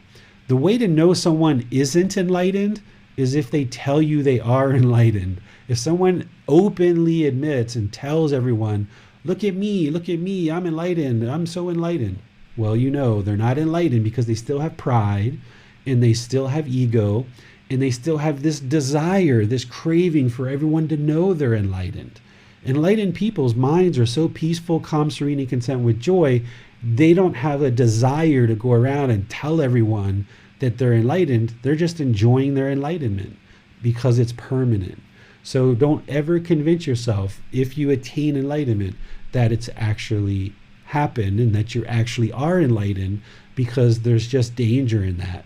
Once the mind eliminates discontentedness, there's so much ability to gain more and more and more wisdom in the world that now kind of getting to enlightenment is kind of like, now the rest of your life is actually happening. You can actually enjoy the rest of your life, because that unenlightened state was so miserable. All that sadness, anger, frustration, resentment, jealousy, all that shyness and boredom and loneliness, that was miserable. But once you get to enlightenment, you'll be like, wow, this is really wonderful. I can actually enjoy life now. So if you convince yourself that you're enlightened, even if you know you are, because all the discontentedness has been eliminated, then there's danger in that. So just never convince the mind that it's actually enlightened, and just keep pursuing more and more wisdom. We have a question from IA on YouTube. My laptop broke and I lost some of the work. What was I craving? So you had a certain longing and strong eagerness for the laptop to be permanent. You had worked for whatever those documents were, whatever you were working on, you were longing with a strong eagerness to get that job done, right? So this is where I say it's not about what's right or wrong, because you're trying to get your job done, and that is what a good employee would do or a good boss would do. But when the mind longs for it, and when the computer broke and you lost all that work, That's the mind wasn't expecting that impermanence. It didn't like that impermanence. So that's why we have, backup drives, right? Because the technology world knows about impermanence. And that's why we have backups and we have cloud storage, because your hard drive is not permanent. And a wise individual would have backups, because it's only a matter of time before your hard drive fails or your computer fails. It's impermanent. It will fail at some point. It's just a matter of when and how much work you lose at the time. So your mind was craving to have this permanently, and it was craving to get the job done and have a certain performance. Maybe there was even some ego involved there, where you were looking to perform well in front of your peers or your boss or somebody. Or you maybe wanted your customers, maybe you wanted a certain amount of money. You might have been craving that as well. So usually the more angered you get over a particular situation, the more cravings there are. It's usually early in practice. It's not just one. It's usually 2, 3, 4, 5, 6 things that the mind is craving. And the more fierce the anger and frustration is, the more cravings, the more intense they are. So as you start stripping these away and you start training the mind more and more, you'll get down to just kind of 1 or 2 that is causing any particular discontentedness. And then that's why you have less and less and less anger as you progress on this path. And then it becomes easier and easier to identify these attachments and let them go. And the mind becomes more and more peaceful. Michael has a 2-part question. First one is, David, didn't realize that you can also have craving for loving kindness or craving for those wholesome roots. Any input? Yeah, so some people even crave enlightenment, right? Or crave loving kindness and compassion. And as long as there's craving, desire, attachment, the mind's going to be discontent. So you can't even crave enlightenment. You can't even crave attaining results on this path. And this is why when Bassam was asking his question, it's sometimes good for the mind to just consider yourself already enlightened, and there's all this pollution in the way, and you just got to get rid of this pollution. Because as long as you crave enlightenment, or you crave loving kindness, or you crave compassion, the mind's going to be discontent, because you can't get those things permanently right now, right? So if you have this longing and strong eagerness for enlightenment, you'll never get it until you eliminate that. You've got to pursue enlightenment as a goal, as an objective, as an interest that you gradually progress towards over time. Same thing with loving kindness and compassion. This isn't about you always getting loving kindness and compassion from other people. It's about you developing your practice so that you are practicing loving kindness and compassion all the time. So you should be doing that and working more and more towards that goal. And we're going to talk about that in chapter 13 when we talk about the Brahma Viharas. We'll talk about loving kindness, compassion, sympathetic joy, and equanimity, and how to practice those things and ramp up your practice more and more so that you're practicing those things. But if your mind is craving to practice them permanently, right now you're not there yet. So you will become angered and hostile sometimes, or you will have some frustration. It's just going to happen. That's the way the mind works. Or if you're craving for other people to show you loving kindness and compassion all the time, that's craving permanence, and you're just setting yourself up to fail. So you've got to recognize that this is not going to lead to, even when you attain enlightenment, your mind is still going to be experiencing impermanence, because it's your mind in terms of its life. Your life is still going to experience impermanent. You're still going to have a flat tire. You're still going to have a scratch on your car. You're still going to have challenges in life where things are going to be happening. But the mind, through enlightenment, is going to be so wise to these natural laws of existence that when you see someone not being loving and kind and compassionate, it's not going to cause anger or frustration inside of you, because the wisdom of the enlightened mind automatically recognizes the impermanence that is happening there. Is that, okay, not everyone in the world is loving, kind, and compassionate. And also on this journey, you're not going to always be loving, kindly, compassionate yourself until you actually get to enlightenment fully and it's permanent. So don't have the expectation that just because you sat in one of these talks that you're going to instantly be able to go out, snap the fingers and practice all these teachings, because it doesn't work that way. So you've got to gradually progress pursuing goals, objectives, and interest without putting expectations on yourself that you've got to be a certain place at a certain time on this path. He also asked, so discontentedness is caused by our attachments. Does aversion count as an attachment, or is aversion a separate thing? Aversion is separate. We're going to talk about aversion when we get to chapter 8 in the book. This is the primary problem here in terms of what causes discontentedness, is craving, desire, attachment, these expectations, these wants, this clinging. But there's a second problem here that we call hatred, anger, ill will, or aversion. And then there's a third problem, which we call ignorance, delusion, or unknowing of true reality. These are called the 3 poisons, the 3 unwholesome roots, or the 3 fires. And there's antidotes to these to transform them and practice the opposite, which will transform the mind. But we're going to get into that in chapter 8, Michael, so that we kind of layer the teachings bit by bit. Nick asked on Zoom, I did have a question. I am trying to word it. I was reading chapter 4 last night. I have eliminated a lot of discontentedness. I now believe some of this may be aversion, though, as I am in much better surroundings. I thought it was from following the Eightfold Path and catching myself when I do find myself in harsh surroundings. I thought I was further on the path from having less discontent and annoyances. In hard situations, I feel the unwholesome mental functions still rising, but I can catch them 90% of the time. The ones I do not catch, I make amends and apologize for right away. I believe that this is admitting I am the one causing my own discontentedness. Am I in the ballpark? And when one is enlightened, do they even feel these unwholesome qualities? Or what is the feeling in harsh and unagreeable situations when you are enlightened? You're starting to understand the teachings, Nick, and you're starting to put things together, but you're not enlightened because you haven't completely been practicing the Eightfold Path for an extended period of time, and you haven't eliminated what we call the 10 fetters. So you're not enlightened yet, but you're starting to understand this path and you're starting to practice it. Someone who's enlightened wouldn't experience the things that you're talking about, the discontentedness. They wouldn't experience it at all. It would just be, life would be so smooth and so fluid. There would be no discontentedness whatsoever. The mind would just always be peaceful, calm, serene, and content with joy.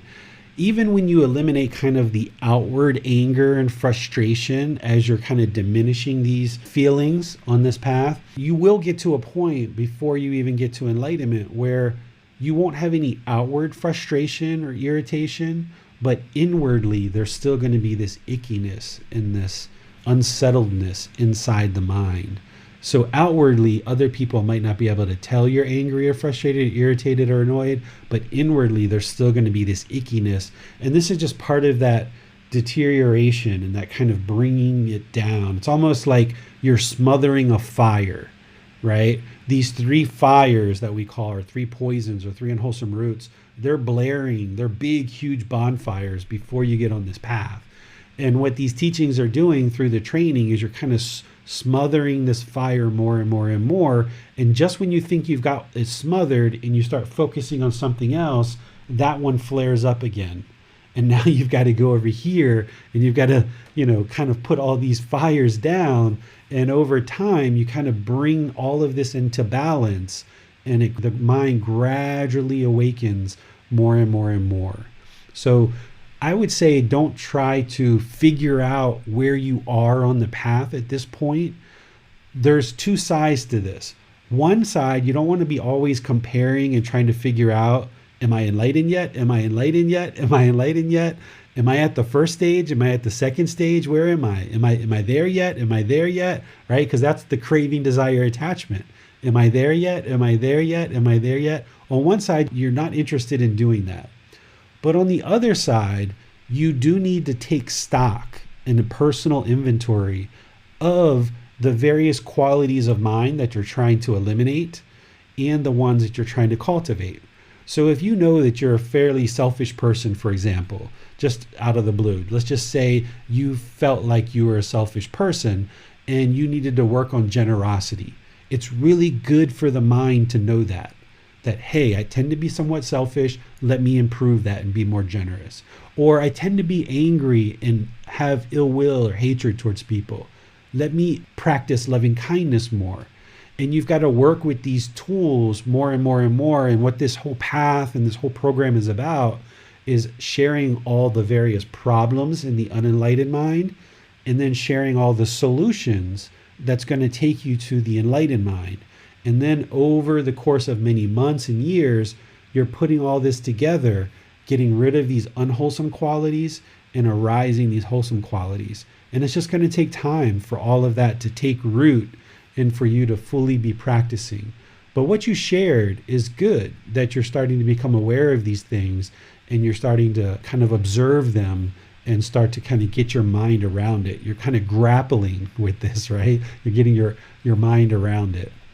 Emily has a comment. I still struggle with not falling into believing I would be more content if I had a different job, lived somewhere else, had more friends, etc. Yeah, so there's two sides to this as well.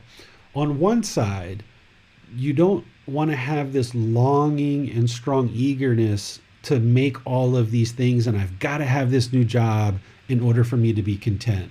I've got to have more friends in order for me to be content. I've got to have this in order to be content. That's the craving, desire, attachment. That's going to lead to discontentedness. But on another side, as you start learning these teachings and you start awakening the mind to these teachings, you might realize that some of the decisions that you've made in the past aren't decisions that you would have made now, being more awake to these teachings. You might be working at a job where the people are hostile, aggressive, disrespectful, impolite, unkind, unfriendly. Maybe there's a lot of greed there, and you didn't think about those things because your mind wasn't awake to them in the past, and you decided to get this job. But now as your mind awakens and you start realizing the kind of choices that you made in the past, and that you're surrounded by situations and people that you feel that wouldn't be the most conducive for your journey to enlightenment, you're going to have to do what we call cleaning up your gamma, or cleaning up your decisions. And this is something that everyone has to do as part of this path. So as you become more awake to these teachings and you gain more and more wisdom, what awake means is you're gaining more wisdom in these teachings. So that is what awakens the mind, is the wisdom. You might need to start implementing changes to your home life, to your job, to your relationship with your parents or your siblings, your children, your loved ones, your life partner. You might have to start making some changes, and you most likely will, because you have been making some decisions based on the unwholesome roots in the past. So now you're going to need to start making better and better decisions as your mind gradually awakens to this. So on one side, you don't want to have this longing and strong eagerness for all these things to change. But on another side, you don't want to just sit and dwell in the misery either. So you've got to find that middle where you consistently make decisions day by day to improve your life. And you do it through your knowledge and your wisdom of the Eightfold Path. So the more you awaken to these teachings, the more capable you'll be to apply good decision making with wisdom to improve the condition of your mind, which will improve the condition of your life. Ashish asks, why has nature created the mind to naturally want to hold on to things? If true contentedness lies in the mind not holding on, why haven't we evolved to a quality of mind that is not constantly grasping for permanence? The reason why the human mind does this is because of our animal existences, okay? As an animal, we've all been previous animals, many countless animals. As an animal can't cultivate its consciousness. It's got craving, and that's what sustains its life. And it's got this self, that non-self that we were talking about. It's got that self out of protection for the self, because if a deer got rid of the self, it would get attacked and killed almost instantly. It has to be fearful to be able to run. Or if animals didn't have this craving for sexual contact, they wouldn't survive. Or if they didn't have craving to fight and ward off enemies, they wouldn't be able to survive. So the human consciousness is conditioned based on our previous animal existences. But why that's happened, that's the part that I'm saying we don't know. It's just that's the way the world works. That's just the natural laws of existence. And it doesn't really matter. The truth of the matter is that you're human now. You've got this physical body. You've got this mind. It's discontent. The only way to get out of that is to train the mind. Why you're in this condition and why the natural laws of existence are set up this way, it doesn't really matter. Why do we have gravity? Does it really matter? I mean, we could function if we were all floating around without gravity too. But the fact is that we have gravity. Let's figure out how to work with it, and let's get wise about it and do things in accordance with gravity. Let's not try to figure out why we have gravity. Let's just get along and be peaceful and peacefully coexist with gravity. So rather than try to apply a lot of effort to figure out why the mind is there, other than the fact of our past lives, rather than trying to figure out why was our mind created this way, let's just deal with the problem at hand that we got in this moment, which is a discontent mind. Learn the natural laws of existence, train the mind, get to enlightenment, and then you won't have to deal with all this discontentedness and misery that and these struggles that have been going on throughout your life. And that's where the real benefit is. It appears that's all the questions on Zoom at the moment. Okay, so let's go to the next step, which is actually a lot easier to talk about in terms of shortness. The first step of right view is quite elaborate because everything else is built on right view. Without you firmly establishing right view, you wouldn't be able to learn and practice anything else of Gotama Buddha's teachings. So if you spend your time doing anything over the next week, I suggest you listen back to this talk on YouTube and Facebook on our podcast a few times. And if you would like to read in the book or use the audiobook, listen to chapter 4, okay, or read chapter 4. Because without right view, i.e. accepting responsibility for your own feelings, you wouldn't make any other progress on this path to enlightenment. And this is why the Buddha kept coming back to right view over and over and over again in his teachings. He constantly talked about the Four Noble Truths and kept coming back to it over and over and over again, because without it, you would be unsuccessful because you would just be blaming everyone else for the problems. So why would you have to fix anything, right? So right view is utterly important. The second step we call right intention. Some people call this right thinking or right thought. I call it right intention. But understanding that it's right thinking or right thought is helpful because it's the thoughts in the mind. And here's what the Buddha has to say about right intention, just a little bit, just a little bit. He has a lot of other things to say about it too. But his words are, in what, bhikkhus, is right intention? The intention of renunciation, the intention of non-ill will, the intention of harmlessness. This, bhikkhus, is called right intention. So this is the second step. So let's break this down and look at it very closely. What is the intention of renunciation? Well, the way to define renunciation is the formal rejection of something, typically a belief, a claim, or a course of action. So what the Buddha is talking about here is that you reject belief, that you be willing to let go. You have to be willing to let go.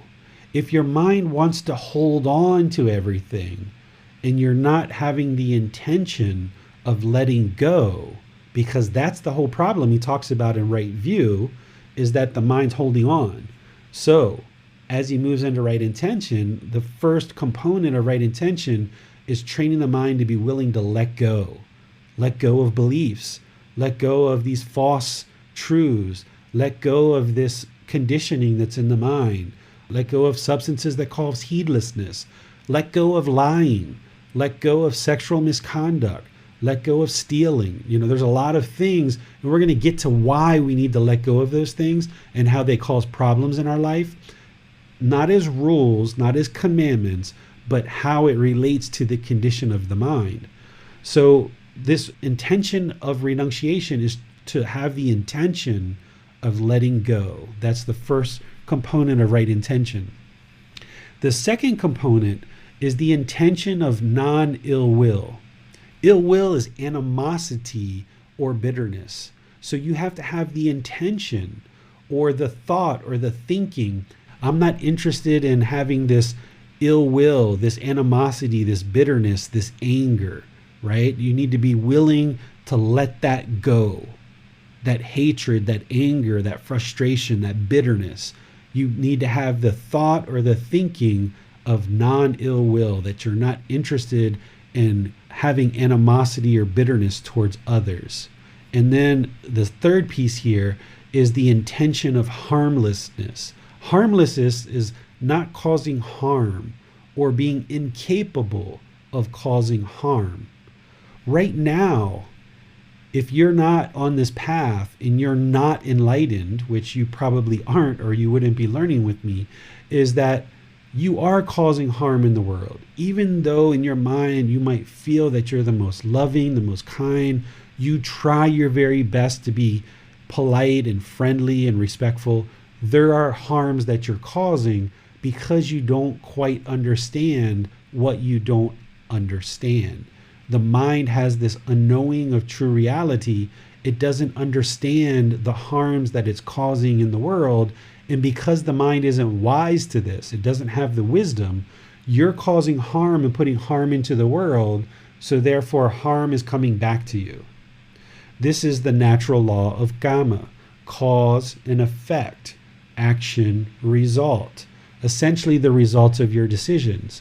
So this second step is establishing that you're willing to let go of things, that you're not interested in being bitter or having animosity, and you're not interested in causing harm to other beings.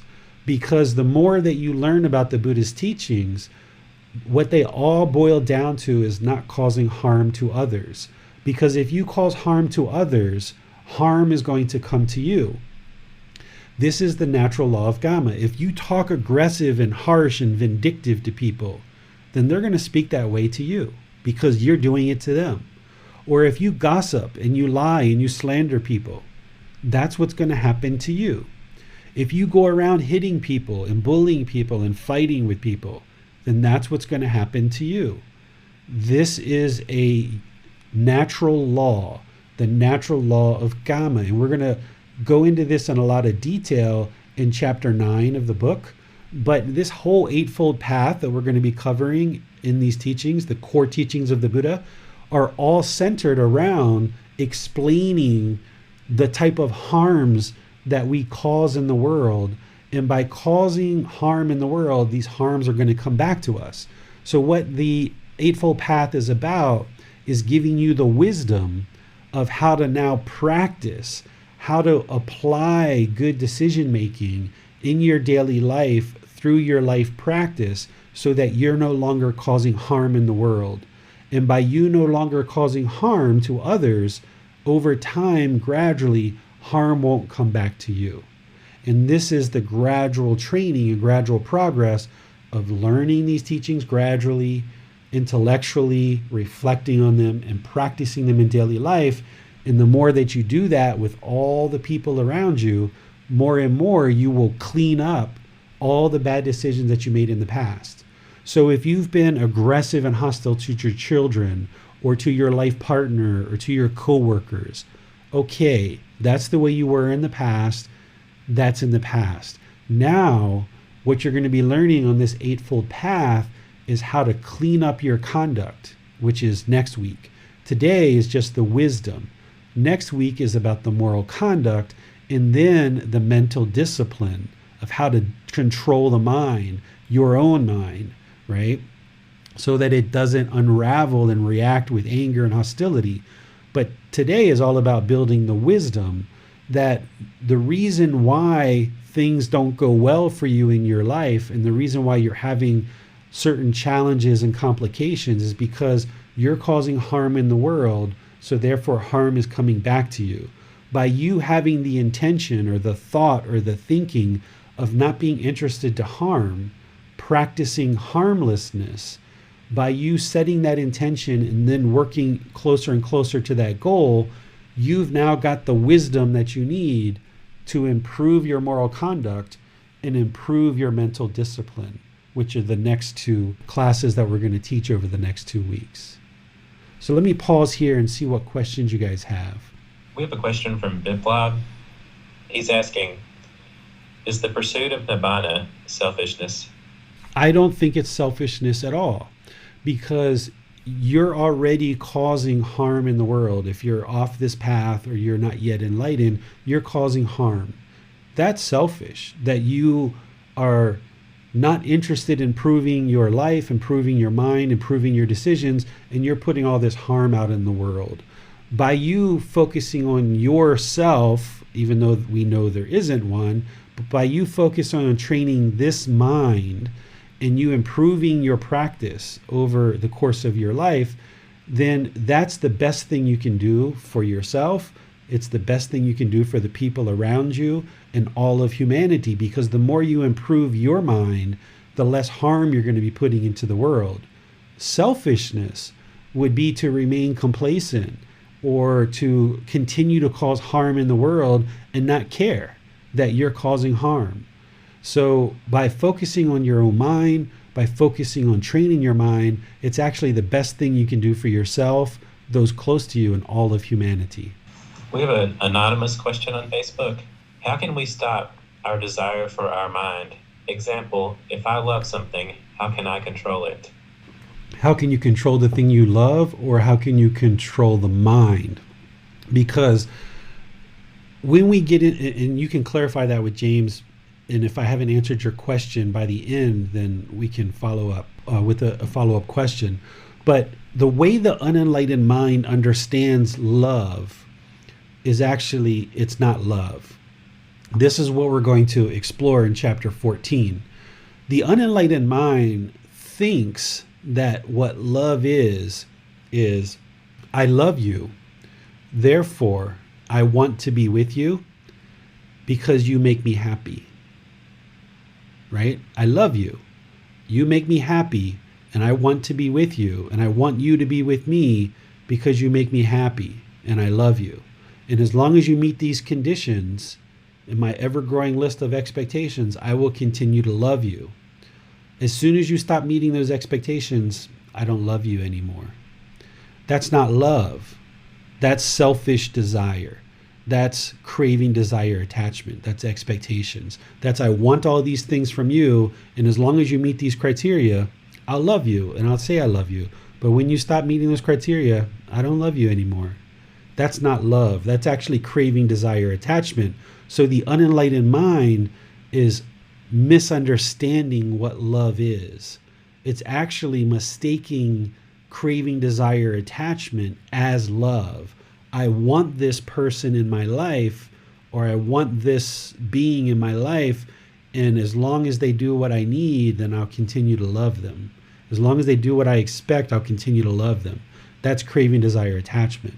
What true love is, in a nutshell, and we'll explore it later in chapter 14, true love is, I love you. I would like to see you be peaceful. I'm here to support you and encourage you in you being peaceful. It's a whole different message than I want to be with you because you make me happy. That's very selfish, right? What you've got to transform this to is realize that that misunderstanding of love is actually causing you to smother your relationships and crush your relationships. And this is why if you have relationships that are going bad, they're going bad because you're smothering it and crushing it because you're trying to hold on to this person and you're crushing the relationship. Rather than crushing it, you've got to hold the relationship in your hand and say, okay, I love you. I would like to see you be peaceful. And I'm here to encourage and support you in that peacefulness. but you have no expectations of them in terms of all these things that you want from them, all these things you desire from them. Because as long as you keep desiring and wanting things from people, that's coming from your own selfish desires, as opposed to, I would like you to be well. I would like to see you be peaceful. I would like to see you be content. And then through me supporting and encouraging you, then we're both, enjoying this life together. It's not this selfish pursuit. But we're going to go into it a lot more detail in chapter 14. We have a related set of questions from Mika. How can I train my mind gradually to love anyone unconditionally? At the moment, I need some conditions to love someone. How do I eliminate this step by step? And what is the difference between love and lust according to a Buddhist perspective? Yeah, so if you want to improve this, you need to get on the path to enlightenment. It's not a matter of a 5-minute answer and a checklist of checking one thing, check this, check this, check this, check this. To evolve from this unenlightened mind that is misunderstanding love, that thinks that love is what it is, this selfish pursuit, this craving, desire, attachment, to transform that into what I call true love, it takes a while. It's a path. It's a life practice. And you need to fully learn and grow and train the mind in that direction. So there's no quick fixes to that. But the good news is that you've got somebody here that's willing to help you. All the resources that I have, the books, the audiobook, the podcast, the video, these classes, everything is offered openly and freely to everybody. And I share all of this with everybody. So if you are truly interested in moving from this unenlightened mind that doesn't quite understand how to practice true love to an enlightened mind practicing true love, you've got the help to do that. Because otherwise your relationships are just going to keep struggling your whole life until you figure this out. And once you figure this out and you learn how to have true love and how to practice true love, it'll be the best thing ever, because you'll no longer be crushing your relationships. And the interesting thing is that in there, every single one of you have true love. You truly love other people. But the problem is that this craving, desire, attachment is in the way.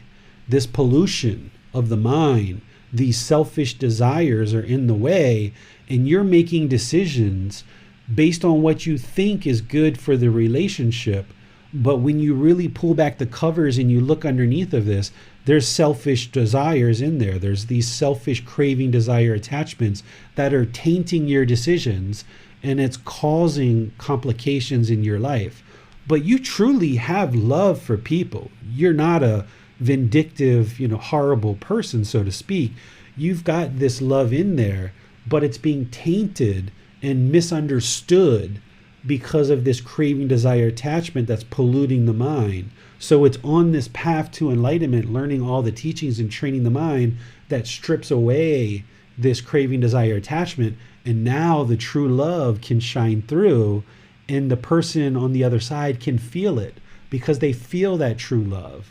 But when this craving, desire, attachment's there and you're making decisions based off of selfishness, just because you're misunderstanding love, you haven't done anything wrong. You're not a bad person.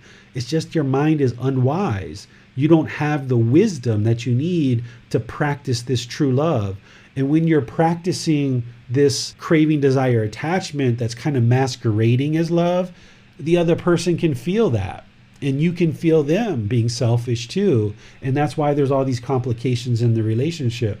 But when you strip that away and now that true love comes shining through, wow, now you can have these wonderful relationships with everybody around you, and you never experience hatefulness towards anybody because you're not trying to control them and tell them to do one thing or another. You're just allowing them to be who they are as a person, and you're just there to support and encourage them. We have a question from Alan. Is karma a focal point in wisdom? The natural law of karma, or what the common people know of karma, this is kind of a more popular, it's just a different language, Sanskrit and versus Pali. But this natural law of karma, this is the only word that I really use that's still in the old language because there's no one word translation. What karma is is it's this cause and effect, or action and result. Essentially the result of our decisions. If we kill other beings, we're going to have harm because we're harming other people. If we steal, we're causing harm to people, therefore we're going to have harm. If we have sexual misconduct, we're causing harm to people, therefore harm's going to come to us. If we're lying, harm's going to come to us because we're harming others. If we take substances that cause heedlessness, we're harming the physical body and the mind, so therefore harm is going to come to us. And we're more likely to do all these other things because our mind is clouded with this substance that cause heedlessness. So this natural law of Gama is part of the entire journey with the Buddhist teachings, is understanding this natural law where you can just see it clear as day. Because gravity, you can see that, right? It's like, it's pretty clear. You can see it. And as you awaken to this wisdom of the natural law of gravity, you can see it. Well, the natural law of Gama is showing you that it's there all the time, but you're not aware of it. And because you're not aware of it, you don't see the results of it. As you start learning the teachings closer and closer, and you realize when you start doing certain things, what's coming back to you, then you start being able to see it. So if people are being very aggressive and hostile and vindictive and talking bad to you in your life, like your life partner, your children, your siblings, your parents, this is probably because you've been doing exactly the same thing. What you're putting out is coming back to you. And the only way to improve is for you to improve the condition of your mind, not to go around and train everyone else. So this whole path, Alan, is all about the natural law of Gama, of understanding that there's this cause and effect, or action and result, this a result of your decisions. Every single decision you make has certain consequences. So all of the Buddhist teachings are kind of balanced on what we call discernment, or wise decision making.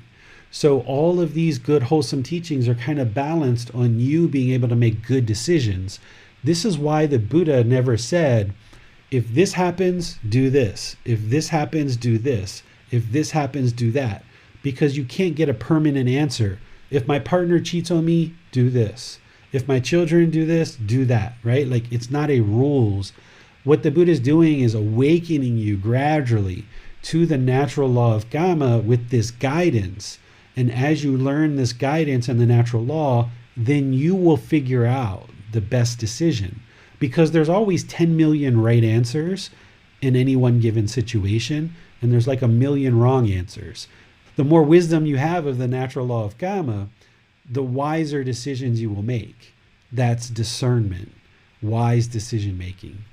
Biplab would like to know if you have anything to say about deeply concentrating to a single object. Not right now. We can talk about that 2 weeks from now when we get to right concentration, which is the 8th step of the Eightfold Path.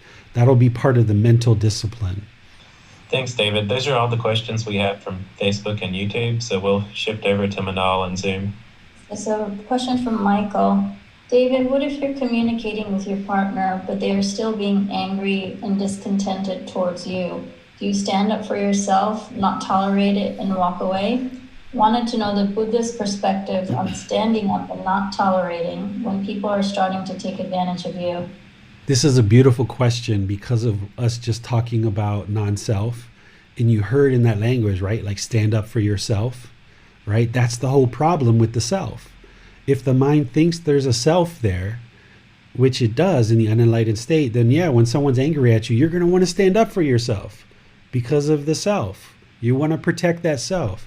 If someone starts yelling and being angry at me, I'm not interested in having that conversation because nothing's getting through to that other person, right? There's occasions where if somebody's yelling now and upset with me or attacking me, I can sometimes kind of inject a little bit of wisdom. Like if it's my wife or something like that, every once in a while now she'll kind of have a little bit of aggressiveness, but not very much. And because I have compassion for her and all other beings, I'm interested where I can to kind of insert a little bit of wisdom to help them get over that. But there are some certain situations where it just doesn't even make sense to talk to the individual because nothing's getting through to them. There's no self here, so there's nothing to stand up for. But for you, if you have a self, yeah, you're going to want to stand up. You're going to want to have ego, and you're going to sit there and bicker and fight and be hostile. And the longer you're bicker and hostile and you argue, they're just going to argue back. So this never gets extinguished. If you're going to extinguish this arguing with your life partner, when they argue, if you keep arguing back, it's like a rubber ball just bouncing around in the room, and it's just going to go on and on and on for weeks and months and years. To extinguish it, if they're angry and hostile with you, if I suggest you just be quiet and say nothing or walk away. I had to do this for a good year and a half with my wife. As I was learning these teachings deeper and deeper, she would get so angry and frustrated about different things. But I knew this was my karma. This was the result of my decisions. Because in the past, when I would get upset or frustrated, that's what I did with her, is I would yell and scream at her sometimes. And even though I was practicing these teachings closer and closer and closer, I had to experience the results of my decisions in the past, which was her yelling and hollering at me. So if I were to yell and holler back and argue back, it's not solving anything. It's just that rubber ball bouncing around. So sometimes I would stand there and listen and just let her get it all out. And then when she's done, I would say, anything else? Or you done? Or sometimes I would just walk away. Or sometimes I would say nothing and I would just smile. Sometimes I would walk away. There's not just one permanent answer of what you do when somebody's yelling at you. There's not just one permanent answer. That's what the mind wants, because it's craving permanence. It wants that permanent answer. David, what's the answer? What do I do when someone's yelling at me? There's like 3, 4, 5, 10 million right answers, right? There's only one wrong answer though here. One really big wrong answer. The wrong answer is yell back or argue back. Defend the self. That's the wrong answer. That's not going to fix the problem. The problem is that this person's mind is conditioned to think that yelling and hollering is going to solve the problem, but it's not. So you've got to have more wisdom, have that right intention of not causing harm. If you try to yell and argue back, you're causing harm to them. Therefore, you're going to keep getting yelling and hollering back. So you've got to figure out how to extinguish this and not try to change that person, but you've got to not yell back or not argue back or not defend the self, because it's not going to lead to anywhere good. You should only be interested in having calm and peaceful and content conversations, but you're not going to be able to do that all the time with other people being calm and peaceful. You can improve your training where your mind is always calm, peaceful, and serene. You can get to that point, but you're going to be in conversations, or like for me, like my wife, occasionally she still has a little bit of anger in there, and she will sometimes get frustrated and it will come out occasionally. But the wrong answer is for me to yell back. So I can't even remember the last time that I raised my voice back to her or yelled back at her. And because of that, because I'm no longer doing that to her, I'm no longer harming her, her yelling is going down and down and down and down, where it's almost non-existent now. Where before it was like every other day, because I was doing it too. But now when I don't do it anymore, she can see it's her. She's the problem, and she sees it and she knows it and she's working on it. But as long as you're yelling back, then you're both the problem. So you've got to get to a point where you're no longer trying to defend the self, and you can just be peaceful and calm and just either walk away or be quiet or smile or what have you. All right, David, it appears that's all the questions we have for now. Okay. Well, I will just end by saying thank you for joining for today's class. This is a really meaty topic, and that's why class, went a little bit longer today, but I appreciate all your questions. I appreciate your dedication and commitment to learning and practicing, growing along this path.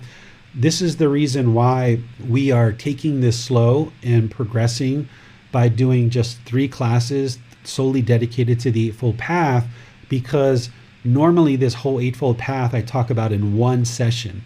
But today, the next Sunday, and the next Sunday, we're going to really slow down and make sure we really soak into each individual part of the Eightfold Path. So next Sunday, we're going to be talking about right speech, right action, and right livelihood. This is the moral conduct. And we're going to be talking about the harms that we cause with our speech, our action, and our livelihoods. And by cleaning that up and no longer doing those things, then you'll see better results of what's coming back to you. So that's what we're going to be doing next Sunday. This Wednesday, we're going to be doing breathing mindfulness meditation. So you can join at 9 o'clock Thai time, either on Zoom, YouTube, or Facebook. And we're going to be doing meditation where I'm going to take some time to really teach you proper breathing mindfulness meditation and how to actually do a proper meditation session so that you can now integrate this into your life, where each day you're meditating and gradually training the mind more and more to let go of this craving, desire, attachment, and build awareness of mind. And this is a primary aspect of this path, is to make sure you're setting aside time to learn and practice really good quality meditation. So that's what we're going to focus on Wednesday. And then every Wednesday, we'll be doing meditation every single Wednesday. But the idea is that you need to be doing that every day on your own as well. But I'm going to help build you up on Wednesday with that content. So have a really lovely rest of your day. Enjoy your Sunday wherever you are, however much longer you have in your Sunday. And I'll see you either on Wednesday, on next Sunday, which would be the group learning program. And then we also have a program on Saturday too, which is kind of more of an intermediate level program, which if you're just starting the group learning program, I would say just stick with this. But if you want to pop into that one, you're welcome to come check it out. In that program, we're learning with these books, which is a 13-book series called Buddha Vajana. This is the words of the Buddha. There's 13 books, and it's solely the words of the Buddha, where people who've been studying for about 6 months or a year in the group learning program, they will then start studying on the Saturday program as well. So if you're just starting to get your arms around the path to enlightenment, I would say just stick with Sunday and Wednesday. But if you've been learning and practicing for a while and you want to really get into some more depth, or you feel like you have more time because maybe you're not working or you don't have as many obligations and you'd like to take on some more content, then you're always welcome to attend Saturday's class as well. Same thing in Zoom, Facebook, and YouTube. So either Sunday, Wednesday, or Saturday, I'll see you then. Have a really wonderful rest of your day and take care. Sawadee krap. Thank you for listening to this podcast. To provide support for this podcast, visit patreon.com/support Buddha. To access more teachings, visit buddhadailywisdom.com.